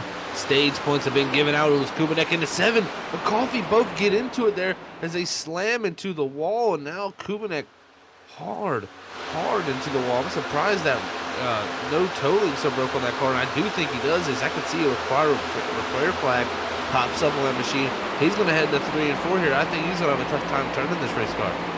77 already dropping multiple positions, getting into it with the 7. And there he is into the outside wall again, crossing the start-finish line. So 77 having to really tough his way around the track with some required damage repairs definitely in store for him. Right now, he just has to make it through this lap and try not to lose any more time than he already has. And that was a big moment because, you know, the 77 there made contact down into the 7 on the entry of the corner. That sent the 7 into pretty much a death wiggle, as I would call. And he tried to catch that. Coffee didn't, shot it back right. It hit the 77 very, very hard into the outside wall. Coffee took some considerable damage in the 7 machine, but definitely that 77 is going to be the one hurt the most by that. But right here, look at John Curtis up to the 2nd position now, the 00. Maybe going to try to make that statement true, like you said there at Bristol. Definitely trying to make it happen, but he has a tall task in front of him as he is over 2.5 seconds behind the leader of Steven Borbell in front of him. Definitely battling behind him with Adam Buzzio, Richard Wolsifer, and these guys really trying to gain those positions, and we know how hard it can be to pass if you have the wrong tire strategy. TJ Roberts behind him in 5th position looking to make a pass. Yeah, everybody trying to make passes right now and move themselves forward. The one driver I look for that has really fell out of all this is the 18 there of Blaine Wilson from the lead there after winning the stage. Now back to 6th, but he has had a consistent pace tonight where he's ran the bottom and kind of made up time as the run went on. We'll see here if this comes to play out here. If we can get some green flag racing, this 18 is going to be one hard car to contend with. And that's the very interesting point you make there, Zach, is that green flag racing, we have had 6 cautions tonight, so it's really split up the field on strategy, on fuel, and tires, everything like that on pit road. But with 60 laps to go, they are guaranteed another stop. You mentioned about 45 laps that they have, maybe a little more if they save during the cautions, but there's not a lot of fuel in these cars with only that 80% fuel load. Yeah, the 80% fuel load definitely makes it tougher. I still think one stop here to the end. I think that window most likely going to open up around lap 140. That'll be 35 laps to go. I think that puts you in a good scenario. And then maybe even some drivers around 145. That'll put you in the 30 laps to go region. So, you know, that could set up for themselves, but we'll have to see as we make it closer to that point right now as we're green flag racing here at the Wiki Race League. Brought to you by Buttkicker. Green flag racing indeed. John Curtis sitting up there in the 3rd position after getting passed by Adam Buzzio. Adam Buzzio has been kind of sitting there in the 5th, in the 6th position, but right now on the charge, TJ Roberts there in 4th in front of Alex Coffey, also trying to make some time, but these guys starting to maybe single file out now with only the side-by-side action there for the 7th position of Mason Hausman right there, in Chad Bean trying to battle there in, I'm sorry, not Chad Bean and Mason Hausman, it's Blaine Wilson in the 18, who started up front, but currently he's fallen back. Ooh, getting really close on the back straightaway. Very, very close action between these two, and that's our stage 2 winner there. Wilson trying to make his charge back up, but remember, he sticks to that bottom lane. It seems like he drops back consistently, but just continually after the run goes on, he starts to march his way up. So we'll see if that continues to be the trend. But right now, ooh, his teammate Christian almost into the back bumper of him there on the entry as Wilson really back in this corner entries up. You know, they say, Zach, sometimes slow win, fast out. You can save that right front just a little more by backing it up, but some of these drivers not quite anticipating that our leader, Steven Borbell, has a over 2-second lead right now on the rest of the field. We haven't spoken Borbell's name very much tonight, but our leader from Daytona currently leading here at Chicagoland quite dominantly in this 3rd stage. Yeah, a lot of domination being shown right now by that 19 machine. So Borbell showing some strength. He wants to get in position where he can get to that perfect point of the race, hit pit road, and then maybe get himself another win on the board after getting a win earlier this season. But looking strong in the 19 machine. Then we talked about some great sponsors here tonight at Freaky Fast Broadcasting, and we need to talk about one more, folks. That's the admin box, one of the greatest button boxes out there in the sim racing community. Not only can it give you the driver functionality that most button boxes out there do, but this also gives you race control functionality such as clearing black flags, making the 1 to green for a yellow, making a yellow extended. You know, many different things that you run into as an admin of leagues, and an admin box will help you get all of those problems solved. So if you haven't figured it out yet, make sure you head on over to adminbox.com there with 2 X's and use our discount code FFB/BOXX, and you can get a discount there at purchase and get race control at your fingertips. Go take a look at it, make great products for all of us racers here. As you can see, all these guys have their hands full. You want to start a league, you want to get started with iRacing, that's where you want to go. Besides iRacing, get yourself some equipment. Right now, Lane Wilson has halted that fall into the field and started charging forward. Currently running some of the fastest tracks on the, fastest laps on the track right now. Only behind the 21 of Buzzy. I'm trying to make a pass on him, and also trying to set his sights on Coffee. Maybe he can make his way up to the 19 of Borbell here later in this run. Yeah, a lot of these drivers had to make real hard charges up there to get in the position. Blaine Wilson, he fell back. Now starting to charge his way forward as he's going to make the pass on his teammate of Adam Buzzy over there at 2018 Racing. And the 21 slots back to 4th, 18 machine up to the 3rd spot, and it could be the night where he breaks through to get the victory lane. It could be the night, but he is quite the way to go as we have a caution on the track. We have a car slow on the track, and that is the 78 of Mason Houseman on the turn 1 dogleg. Looks like before turn 1, so serious issues for the 78 here with the on lap 124. And we'll come back to our freaky fast instant replay, and you can see losing control of it here in the front straightaway. That was due to him getting into the wall. It all started, he got into the wall there on that front straightaway, and I think maybe even the toe link broke, possibly, because that car just did some weird things where it broke loose, went left, right, around, and you can even see here the sparks flying. And now watch this, it's going to crank back right here. Definitely some interesting things going on there. I think something there may have been broken.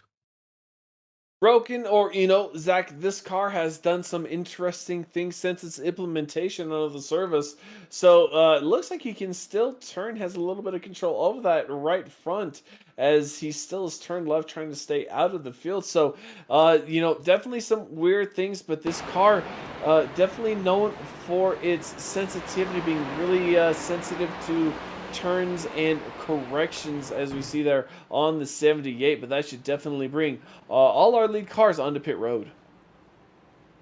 Pit road is going to be a busy place, but the one thing I think about when I think of pit road right here, we're not going to be able to make it to the end here, folks. We got 50 laps to go in this race when we come out of pit road. It's going to be close on fuel. You might even see some guys come down top off and see if they can make it to the end of this thing. And, you know, our first 2 stages were 50 laps apiece with a couple of cautions broken in between there. So right now they may be trying to depend on those cautions, depending on being able to save that fuel. And we could be able to see some of the last pit stops for some of our leaders. But right now, staying out, the 19 of Stephen Borbell and the 56 Richard Wolsifer. Richard did use that set early on in stage 1, so this could be that time where he stays out and tries to come through one more set. That it could be, and you know that's how you put yourself even with everybody. And you know he could have a feeling that, hey, you know, it may not be as close on fuel as I think it is, and he may know, hey, we're going to have to make another pit stop here. Why waste this set now? If we get a caution here before I do have to come to pit road, that puts him in a great spot there, tire wise, especially because he's used the set earlier on everybody. He used the set, and this may be the time he uses the strategy to get him in there. The 11 of Giovanni Perez D'Amico is going to take that spot and take the time to pit. 56 of Richard Wolsifer staying out, so Richard Wolsifer on 25 lap old tires is going to be out there, and everyone else behind him is going to be on newer tires. Right now he has to be thinking long term with about 49 laps to go in this race. Plenty of time still left to go, but it clicks away ever so slowly. But as it does, that time slips away. So drivers gonna have to find the track position here before they get to that spot. But the one thing I'm interested to see here too, Carl, is who comes down and tops off. Right now, the pace car light's still on. Did see a few guys come down here, get a few little bit of things done. Giovanni Presdiamco is one. Jimmy Kubanek, he's also calling the lead lap there. Mike Thomas. So 3 cars there on pit road, get some service done here late in the sequence of pit stops. I think here, if you could come down this next time by and top off, it puts you pretty close to making this possible. That would be really close, and that's just going to the end. That doesn't count overtime. We have 3 attempts at overtime here at the Wicked Racing League, 3 green-white checkers that there is a possibility of. So, as unlikely as we've seen it throughout the season so far, Zach, you have the possibility of going into overtime. How does that also calculate into your fuel strategy, into your fuel numbers? Oh, if you throw overtime in, you probably can't. You can't be feeling very good. So we'll probably see drivers not electing to be able to make it that far. But if you get that overtime caution, you might see them come down, get a splash of fuel, maybe get 2 tires, see some strategy like that. But I am seeing some topping off of fuel. 2 cars elect to do it. It's the 69 of Tyler Dingler and the 42 of Sam Dyer. So maybe have something figured out. If this race was to play out green, could they save enough fuel?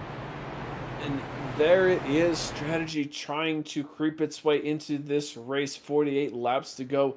Going down the backstretch on lap 28, we've seen a lot of crazy racing, a lot of 3 wide action, some bumping, some banging, a couple of single car spins. We had 1 major pileup, but these drivers have been able to keep the cars underneath them all night long. But right now, you see it, ladies and gentlemen, they are going into turn 3. Lights are off on the pace car. That means we are 1 to go here.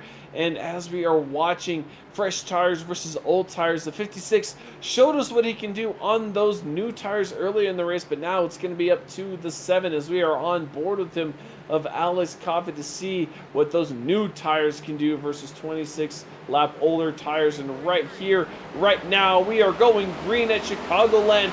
The 56 getting a great restart. The 7 up on the wheel, trying to get ready to go into turn 1. Here we go, folks. There you see it. Coffee on the wheel and all over it. White knuckling that thing straight off of turn 2. And look at Richard Wolfser. He gets a big moment there, hits the wall. Now here comes Coffee with the big run in the 7 machine. He wants to go get himself a 3rd win. Stephen Borbell right behind him in 2nd place. T.J. Robertson 3rd. This is the podium we are fighting for here in 47, 46 laps as they cross the start-finish line. Richard Wolfsburg really wishing he had those 4 new Goodyears to try and get him through this field, but right now all he can do is hang on and watches all these cars pass him one by one. Yeah, he's going to be hanging on for sure, and he can't lose too much morale from that because if a caution does come out, it puts him in a good spot. We'll see what he can do, but hang on it for now, Richard, as you're up top 3 wide. 3 wide, Jamie Ford on the middle line. We see John Curtis there trying to take it. Chad Bean, and now Johnny Shea taking it 3 wide on the outside. Richard Wilson. Oh, there he goes into the inside. Chad Bean, a little bit of contact. That's going to force Johnny Shea to go wide into the wall. Just a little bit of a scrape there, but we still stay clean and green out of turn 2, going through the back straightaway as Steve Cole tries to take that position away from the 56. Scary moments there for Chad Bean. Hold on to it there. Contact from Richard and Wolfser there in the 56 machine, and now 96 is DT Cole trying to make this charge forward. He's got Johnny Shade in the 24 directly ahead, and you can see this track all stacked up. Drivers finding grip all over this Chicagoland Speedway. And right now, the driver is finding grip as the 7 and the 19 up in the front. The 19 is burning up the bumper of our leader of Alex Coffey. Stephen Borbell trying to be another repeat winner here in the Wicked Racing League, not giving the 7 any moments break as we see him get kind of close up there into turn 1, and they're both going to take that high line into turn 1, coming out of turn 2, the 19 trying to get that fresh air. And Zach being in the lead as his position as we see the 19 get to the bumper of our leader of Coffey. How much are you trying to drive out your windshield as much as you're driving out the mirror, trying to take away the air from the car behind you? It can be so tough, Carl, to try to drive out of that windshield. Coffee's trying to do that, the best of his ability, hit his marks. When you got somebody pushing on the back bumper, you can't help but look up into that mirror. It's close. They're down at 1 and 2 between the two racing for the lead, but they also got a group behind them racing for second and third and fourth. As that's Roberts and the 21 of Buzzio, along with Hossman up to fifth now, as everybody stacked up here, racing hard here, right for this lead position. And we've noted it in earlier races, Zach, how you get side by side. Both of your cars slow down. Doesn't really matter what position you're racing for. As these cars get side by side, they had a decent gap to the cars behind them, about a second.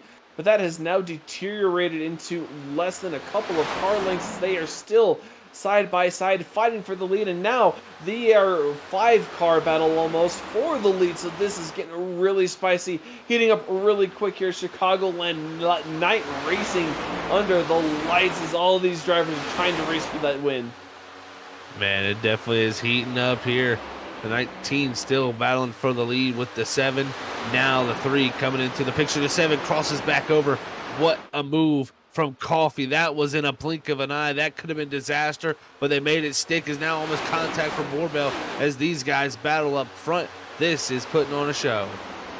Steven Borbell closing the door with only fractions of an inch to spare. I don't think any driver got out of the throttle at that point, and I can't believe the 19 made that move to take the upper line away, but that forced the 7 to take a different line. And right now, Steven Borbell, your new leader here in Chicagoland, but don't look now, that's the 78 of Mason Houseman in third position, trying to make a run on her second place runner. What a move there from these guys. It's showing the aggression level picking up. They know business is coming to an end here for this race. 137 of 175 here at the Wicked Racing League, and it's been fantastic so far. And look at these guys continue their battle. And right now, Alex Coffey can't get back up to the bumper of our leader. Right now, we see on the roof of Buzzio, the battle ahead of him for second position. Mason Houseman making the pass on the 7, but right now, Steven Borbell in the prime position can't quite get away. And Adam Buzzio trying to make a move around the 3 of TJ Roberts, maybe biding his time as everyone starts to single file out here with about 38 laps to go. It's all coming down to it here, folks, and you can see it on board with this 78 machine. You can see the top 2 leaders, Coffee in the 7, trying to get a run here up front of the Borbell. He tries to break the draft as the gamemanship starts to happen. Everybody pushing their cars. Who's going to push the hardest, though, burn their stuff up, and who's going to come out of nowhere here, Carl? I think that's what we may be setting up with how hard they're battling, and we don't even know if they can make enough fuel still.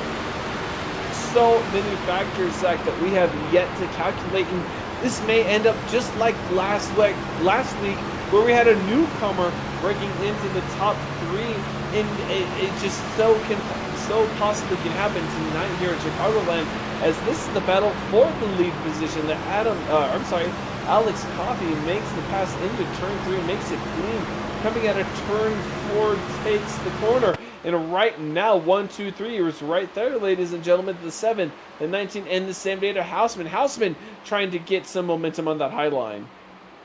Man, this race is just getting more and more exciting here, coming down to the end of it. And right here, Houseman trying to close them down. Also, now Borbell back to the inside of Coffee. And man, these two, they just can't stop trading positions as Borbell tries to make it stick there in 3 and 4, but just has to back out of it. Now Coffee holds them off for one more time, but here comes the run from Houseman behind because of that look to the inside there. There it is, Zach. They're racing side by side, slowing each other up. If they can make the pass quickly, they can go. And there it is. Mason Houseman diving hard into the inside line of our leader, but he's going to have to get out of the throttle. Oh, a little bit of contact between him and Borbell in the 19. That's going to make him get out of the throttle, and that's going to let the 3 of TJ Roberts get into that spot. But inside turn 3, he's going to try and take it back. And right now, back to Dukes. back to boxing it out with the 7 and the 19 in the lead position right now. Ladies and gentlemen, you are seeing our top 5 cars all just waiting for something to happen to take that lead position. Yeah, man, these top 4 all winners. Buzzio right behind him, though. He's saying, I want to get into victory lane. You guys keep this battling up, and I'll be able to drive my way by. But here, we'll see who can do it. Is Borbell now. He set his sights on Coffee, but it's going to be Halsman now, the one who is going to be attacking that 19. 21, Buzzio making the move on Roberts right there, coming into turn 4. So Buzzio trying to insert his name into the lead here. But with all this battling, that has allowed Coffee to get a decent kind of a gap, about 2/10, maybe about 3 car lengths in front of him as all these other drivers battle behind him. But how long will that last if they get single file, and going into turn 3, they all bunch up again. Buzzio trying to take that high line around with Haasman, but Borbell not quite giving up that position, and TJ Roberts entering his name back into the ring. Oh, and look at this, TJ Roberts, like you said, enter back in the ring. He goes 3 wide to the bottom below the 19, but Borbell dins it into 1. He makes sure he clears him with the 78. Halsman doesn't let the 19 slide up. He now tries to take second with the side draft. Not going to be available as he's not clear yet. He's trying to cover off the 19, but still there is the 19. And we are still side by side for second position. The leader, despite this battling, cannot pull away. These guys are pushing the cars to the limits, getting every bit out of the track that they can, keeping it clean, but really pushing each other to the absolute limit as we see them go side by side into turn 1. Borbell trying to get that second position, maybe trying to get another run on the 7 of Coffee. And right now, looks like the 3 of Roberts trying to make another move inside of the 78 of Hausman going into turn 3. You could pretty much throw a blanket over our top 5 here as they come out of turn 4. Coffee holding them off, but it's going to be the stack up there from Halsman, and that number of 19 machine is pulling away while Roberts in the battle as this group back here still stacks up as we got Kevin Roger, Jamie Plore, John Curtis, all of them right here stacked up in this group with Chad Bean in that 9. Blaine Wilson in the 18 trying to get himself clear, using that inside line, using the long-term strategy. 29 laps to go though, Zach. Yeah, time is running out. There's not much time to think about strategy. A lot of these drivers may be thinking about fuel strategy, but right now the battle of the lead, they are going all out. I don't think fuel is on their minds right now. Yeah, I think the leaders, they threw fuel out the window. They think maybe we might get a caution or some other type of event here later in this race, but you know, for Blaine Wilson dropping back to 11th like that, I could see that being a factor. And running that bottom line, you're a lot less on the throttle, and you will definitely save some fuel doing that as we ride on board with Wilson here, right in front of Christensen and Chad Bean.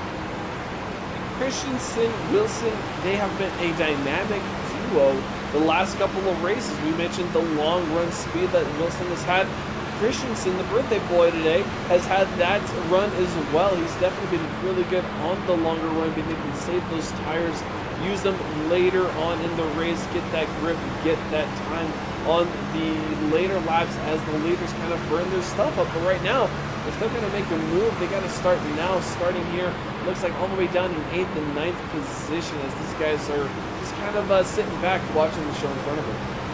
Watching the show in front of them, and I tell you what, the show has been fantastic from us up here in the booth so far. We've enjoyed every bit of it so far, but we're going to be coming by to 25 to go here in this race. So we're going to step aside for our final commercial break of the night here at Freaky Fast Broadcasting.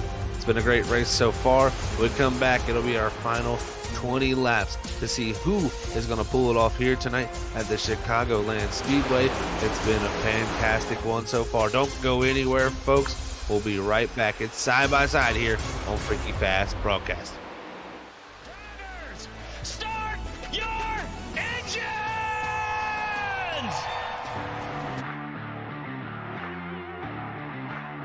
4, 3, 2, 1, green screen.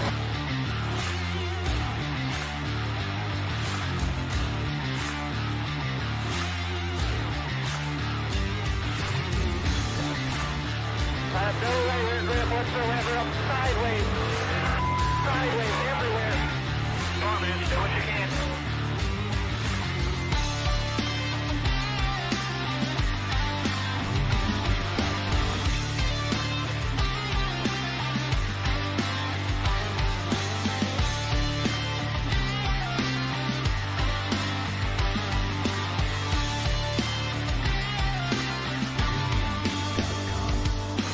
vibration in this car is the worst vibration that I've ever had, and the shifter's broken again.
And we're back, race fans. Another Freaky Fast Wednesday broadcast. You haven't missed a thing.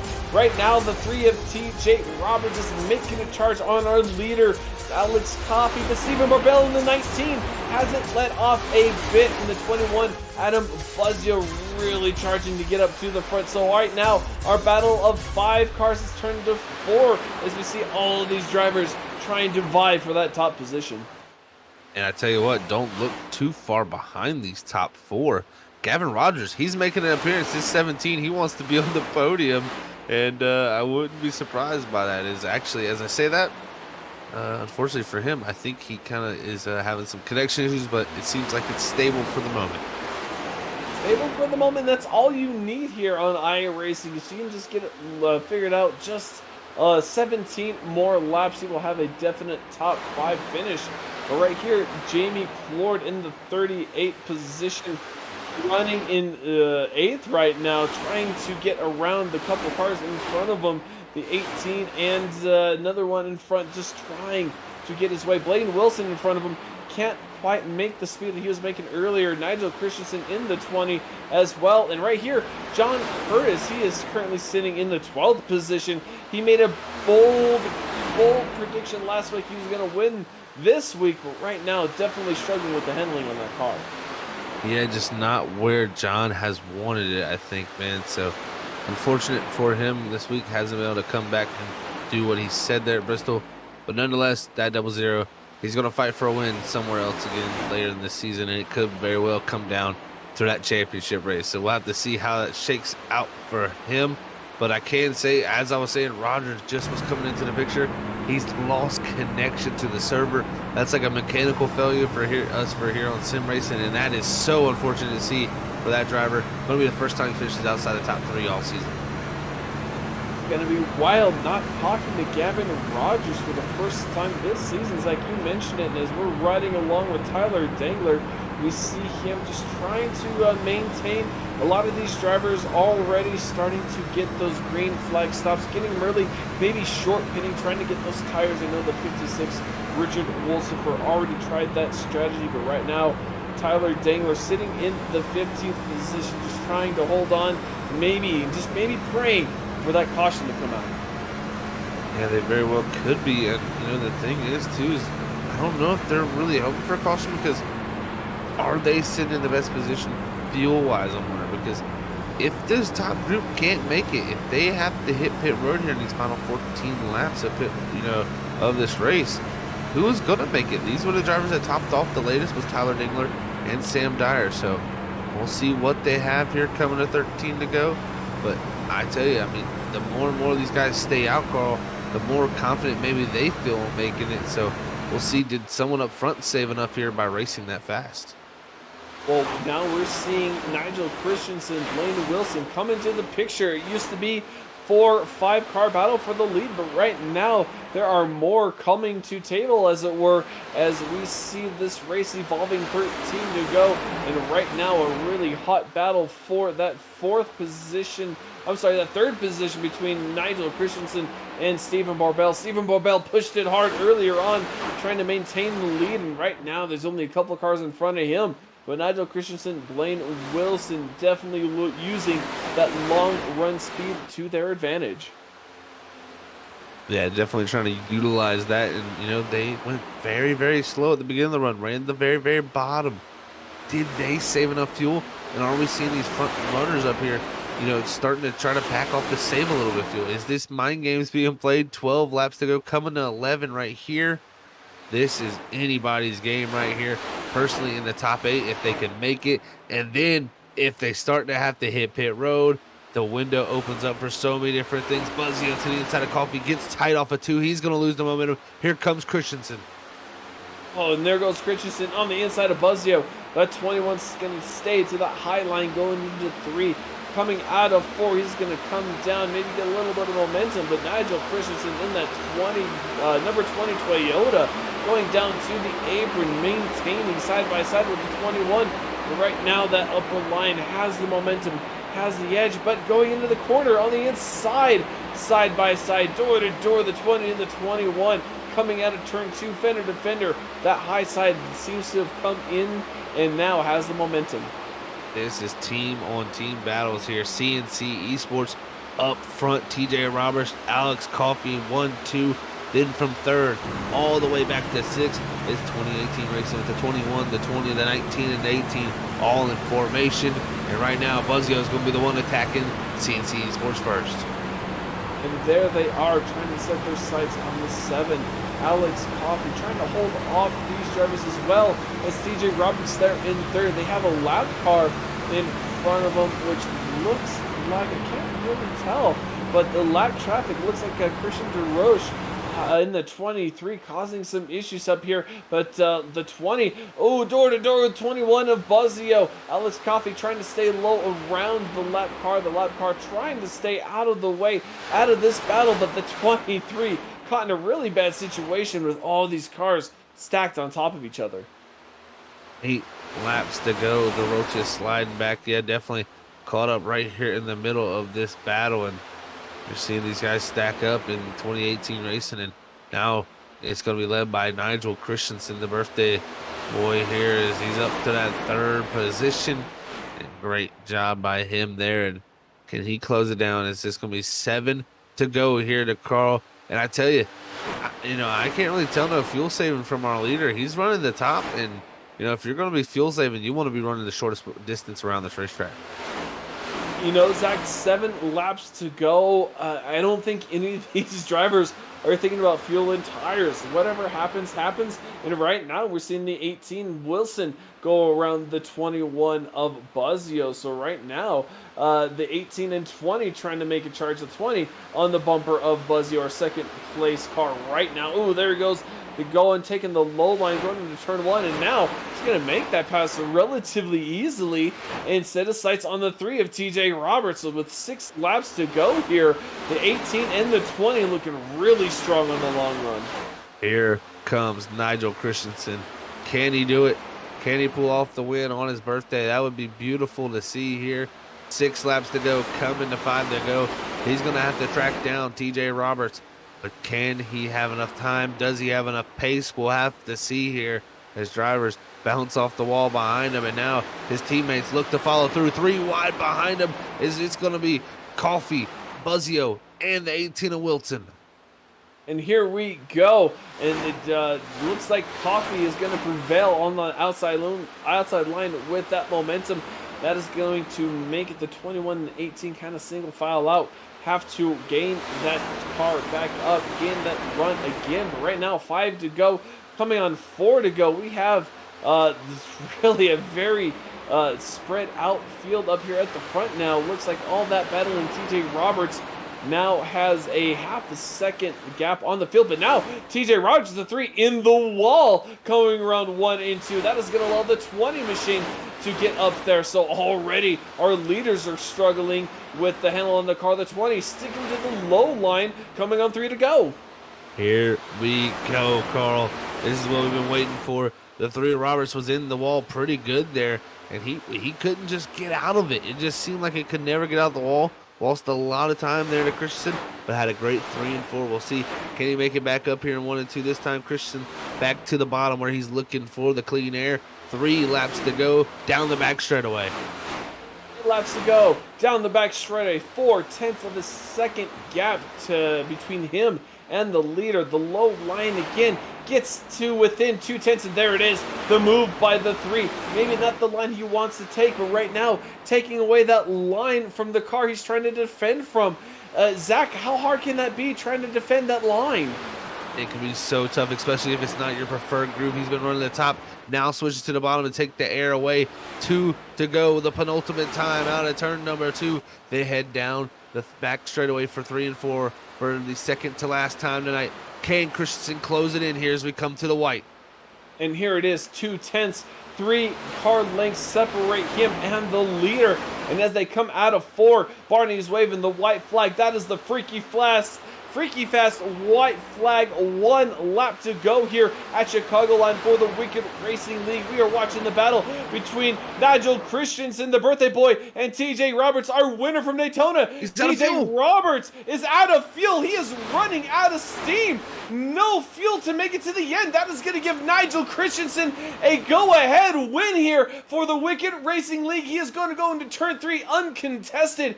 Out of turn 4, not a contender in sight. The checkered flag is waving, and that is it. The 20 of Nigel Christensen. Happy birthday, buddy. You win here at Chicagoland. Beautiful. Love to see it. What a drive. They fell back early in the going. That's what they were doing. It played out. Just enough fuel saved. It's going to be a 1, 2, 3, 4 for 2018 racing. Christensen first, Wilson second, Buzzio third, and Borbell fourth. Beautiful sights and beautiful scenes from Chicagoland. Fantastic strategy, fantastic teamwork.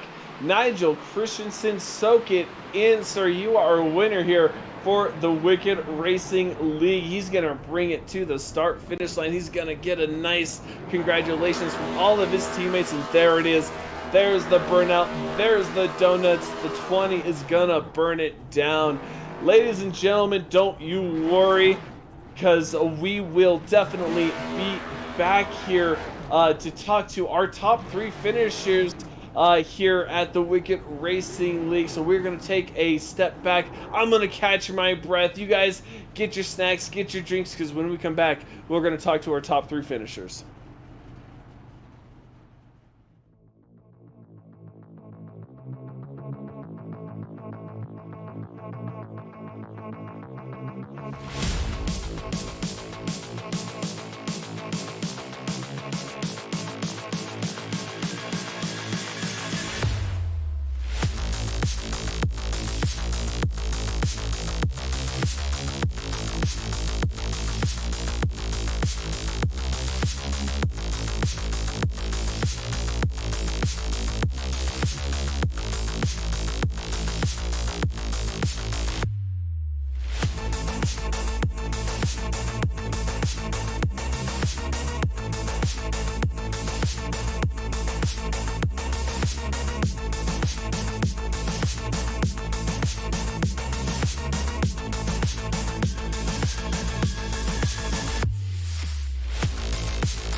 And welcome back, race fans. You saw Race of Strategy. Half a lap short was the 7 of Alex Coffey, and taking some spots. We are going to talk to our top 3, and that is starting with Adam Buzzio in the 21. Welcome, Adam Buzzio, to the booth.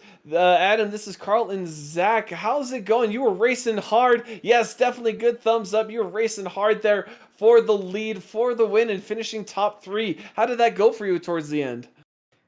Yeah, man. First of all, I just want to thank all the guys in the league tonight.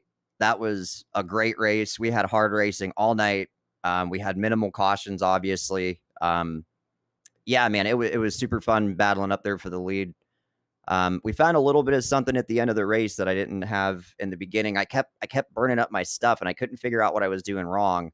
And then finally, on the beginning of the last stage, I figured a little something out, and I was able to keep with those guys until towards the end there, and that was the difference maker. So.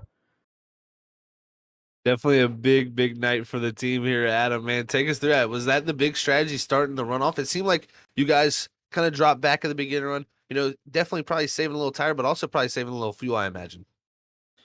Yeah, so initially from the beginning of the race, Steven and I were going to be on an alternate strategy was more or less the plan, and then the accident happened. I don't know if you guys listened to the driver chat at all, but I think it was right at the end of the first stage. I lost all force feedback in my wheel. Like right as the yellow came out, I completely lost force feedback.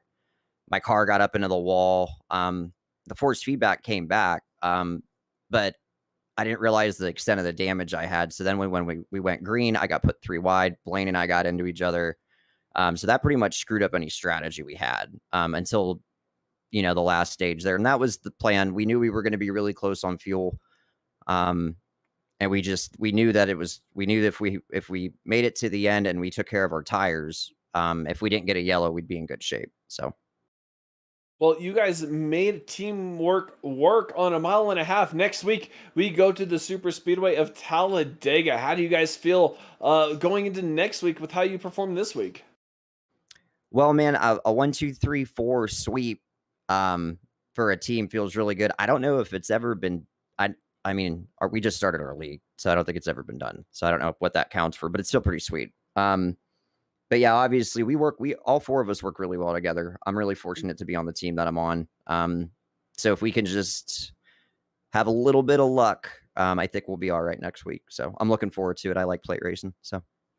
Well, plate racing, sometimes all it comes down to is luck. So I'm going to wish you all the best luck, Adam. And we'll look forward to you racing next week. Thanks, guys. Real quick, just want to give it a shout out to Freaky Fast Broadcasting. You guys for doing what you do. You do such a good job for us. We're grateful and thankful you're here. Shout out to Buttkicker for being our sponsor. Want to thank my wife, Julie. Thank all the racers. Thank ideally Cerny Motors. And thank the viewers. Thank you, guys. Definitely got to thank the new wife. Good luck, sir. We look forward to calling you next week. Oh, and happy birthday, Nigel. You heard it, ladies and gentlemen, shouting out to Nigel Christensen. That's our winner. But up next, we have another teammate, the 18, Blaine Wilson, up in the booth. Blaine, this is Carl and Zach up in the booth. The last few weeks, you have figured something out on the long run. This week, you were able to make it work to come into a second place finish. Walk us through that last stage after that last caution. Yeah, I got kind of stuck. So after I got wrecked, I had to take another set of tires, and I was left with 1 set going into stage 3. So I knew I really had to put my tire saving skills to use, and thankfully it finally paid off for me. Had to save a bit of fuel there too. I noticed a couple guys run out. I ran out as soon as we crossed the stripe. So that, thank God, I saved it too. But great run by Nigel, the whole team.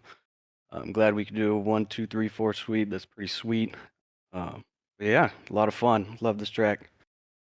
Yeah, it definitely looked fun out there, Blaine, man. Congrats on that 1, 2, 3, 4 with the team there, man. That was very impressive from you guys, and that stage victory there from yourself there in stage 2, man. So a great night nonetheless, man. But we saw a lot of drivers going up to that top side. You kept yourself down to that bottom groove and stayed committed to it, man. How committed were you to it?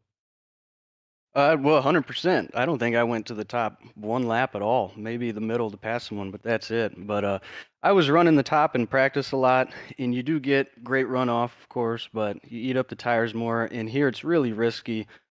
Smack the wall coming out of the corner, or if someone's below you, they'll wash up into you if you're running high. So you got to be careful. I just played it safe, stuck to the bottom, save the tires, and paid off for once. And hopefully I can carry it into the future too. Playing it safe worked out this week, but next week we head to the dreaded or sometimes much desired Talladega. You guys worked well as a team tonight. How do you think you're going to work next week? Oh, it's going to be great. Hopefully, we can just redo this here at Talladega. Probably my favorite track. Just a ton of fun. Really unpredictable. Wild card, and I'm ready for it. Wild card, as you said. Before we let you go, anyone you want to give a shout out to tonight? Yeah, the whole team, 2018 Racing, great people. I've only been in iRacing for just a few months here, and my buddy Nigel, who's the winner, happy birthday to him, got me into it, and I'm really glad he did. I've had a lot of fun in this journey, learning how to race and things like that, and can't wait for more in the future. Well, I can guarantee we have definitely been enjoying it here at the booth. Our fans have been enjoying it. We hope to talk to you maybe next week at Talladega. Hope to see you then too, and you guys do an excellent job in your broadcast, by the way. Love it. Thank you, and you have a good time and good luck next week. Thanks.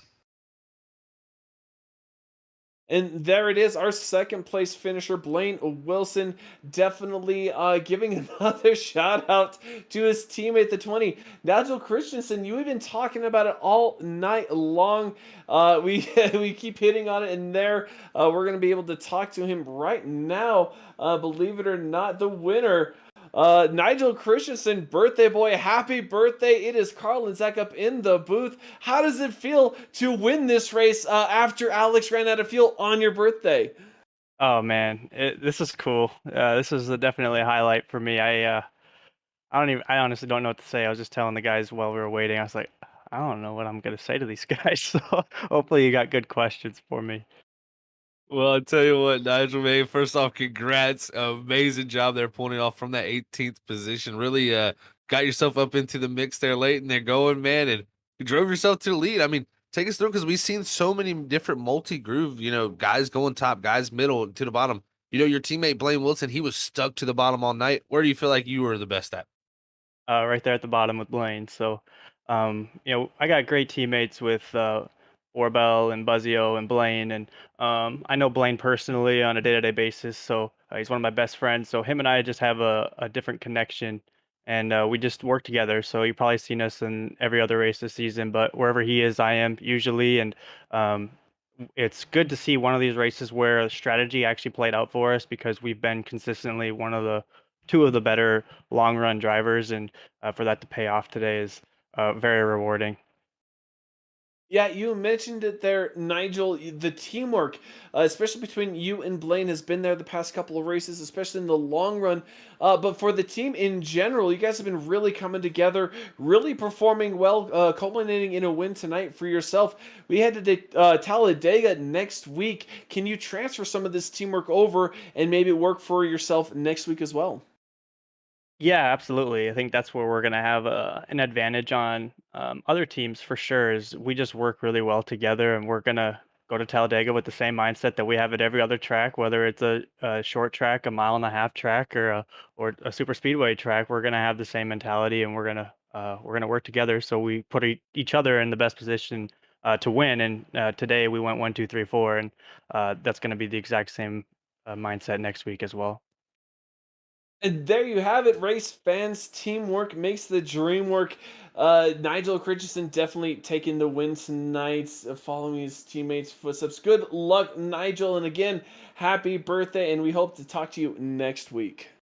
Hey, thank you. Real quick, I just wanted to, thank Corridor Automotive for being on the vehicle. Shannon over there, he said if I won, I could get a hat, so I get a hat. So I'm really pumped about that. So I'm very excited about that. I also want to say, shout out to my dad and anybody else that's watching me right now. And then, more importantly, really, this win here is for my mom, and I'm just very happy that I was able to get the victory lane, and uh, just happy to be talking to you guys, and hopefully we're doing it again soon. Well, it was great to watch, and we loved calling it, Nigel, and fantastic win. Congratulations to all you and your fans. And again, we hope to talk to you next week at Talladega. Maybe you guys can pull off another 1, 2, 3, 4. Heck yeah, man. You guys do great work, and look forward to it. Thank you, sir, and good luck. Thank you. And there you have it, ladies and gentlemen, the birthday boy getting his, quite possibly his birthday wish, winning it here at Chicagoland with Alice Coffey running out of fuel. And Zach, what a wild night we saw tonight. Fuel strategy, tire strategy, all playing into stage points and eventually finishing the race. But with that comes the final finishing positions. Nigel, Blaine, Adam all finishing 1, 2, 3 as we all talked to. Stephen Borbell just getting edged out there in 4th position. Alice Coffey running out of fuel and still finishing 5th position from the rear of the field was still a great feat to see. Mason Houseman there in 6th, Johnny Sade in 7th, Tylee Dangler, Sam Dyer, and Jamie Plord 8th, 9th, and 10th. A bunch of drivers looking for some points maybe into the playoff run. Some unfortunate finishers. Gavin Rogers having those connection issues. Zach is 6 laps down. We saw Richard Wolsifer. He finished in 20th. He was up in the top 10, top 5 sometimes, but the strategy didn't quite work out to him. But next week, we go to Talladega, where everything, as they said, is a wild card. Who knows what could be in store? Good racing, great strategy, all of the above. What do you think? Yeah, man, it's definitely going to be a fun time for sure. And tonight was a blast. It was so cool to see what went down there with those final few moments of that race. I mean, we didn't really know, the fuel mileage situation. We felt like it was going to be close. And I think we hit it kind of spot on with it being close, because we had drivers running out really that last half of the lap. TJ Roberts has a heartbreak for him, of course. But Nigel Christensen, to win on your birthday, that is going to be a special moment. He'll remember this forever. Congrats to him. And, man, on to next week at Talladega, where anything is possible. We've got a new winner here tonight with Christensen. We could see another new one there as we head through these final few regular season races before we head off into the playoffs and get our top 12 drivers and get to see and crown a champion, man. So the Wicked Racing League continues on, and it's been a fun time to call all the action. Yes, we do continue on our Wednesdays. Ladies and gentlemen, don't you forget to hit the like button, hit the subscribe button. You can find us obviously here on YouTube, Facebook, Twitter, you name it. We are on it. We even have a TikTok channel started. So hit us up, follow us. You will never miss any minute of the racing. We have so much going on here at Freaky Fast. Saturday nights, WSSR. Monday nights, ISRC. And of course, here Wednesdays, we have Full Send Racing League, Stars and Stripes. You name it, we have it, and you won't miss a thing if you hit that subscribe button. But that is all until next time. And until next time, Talladega this next week, you'll find us same place, same time. And until then, you guys stay safe, stay strong, and stay freaky fast.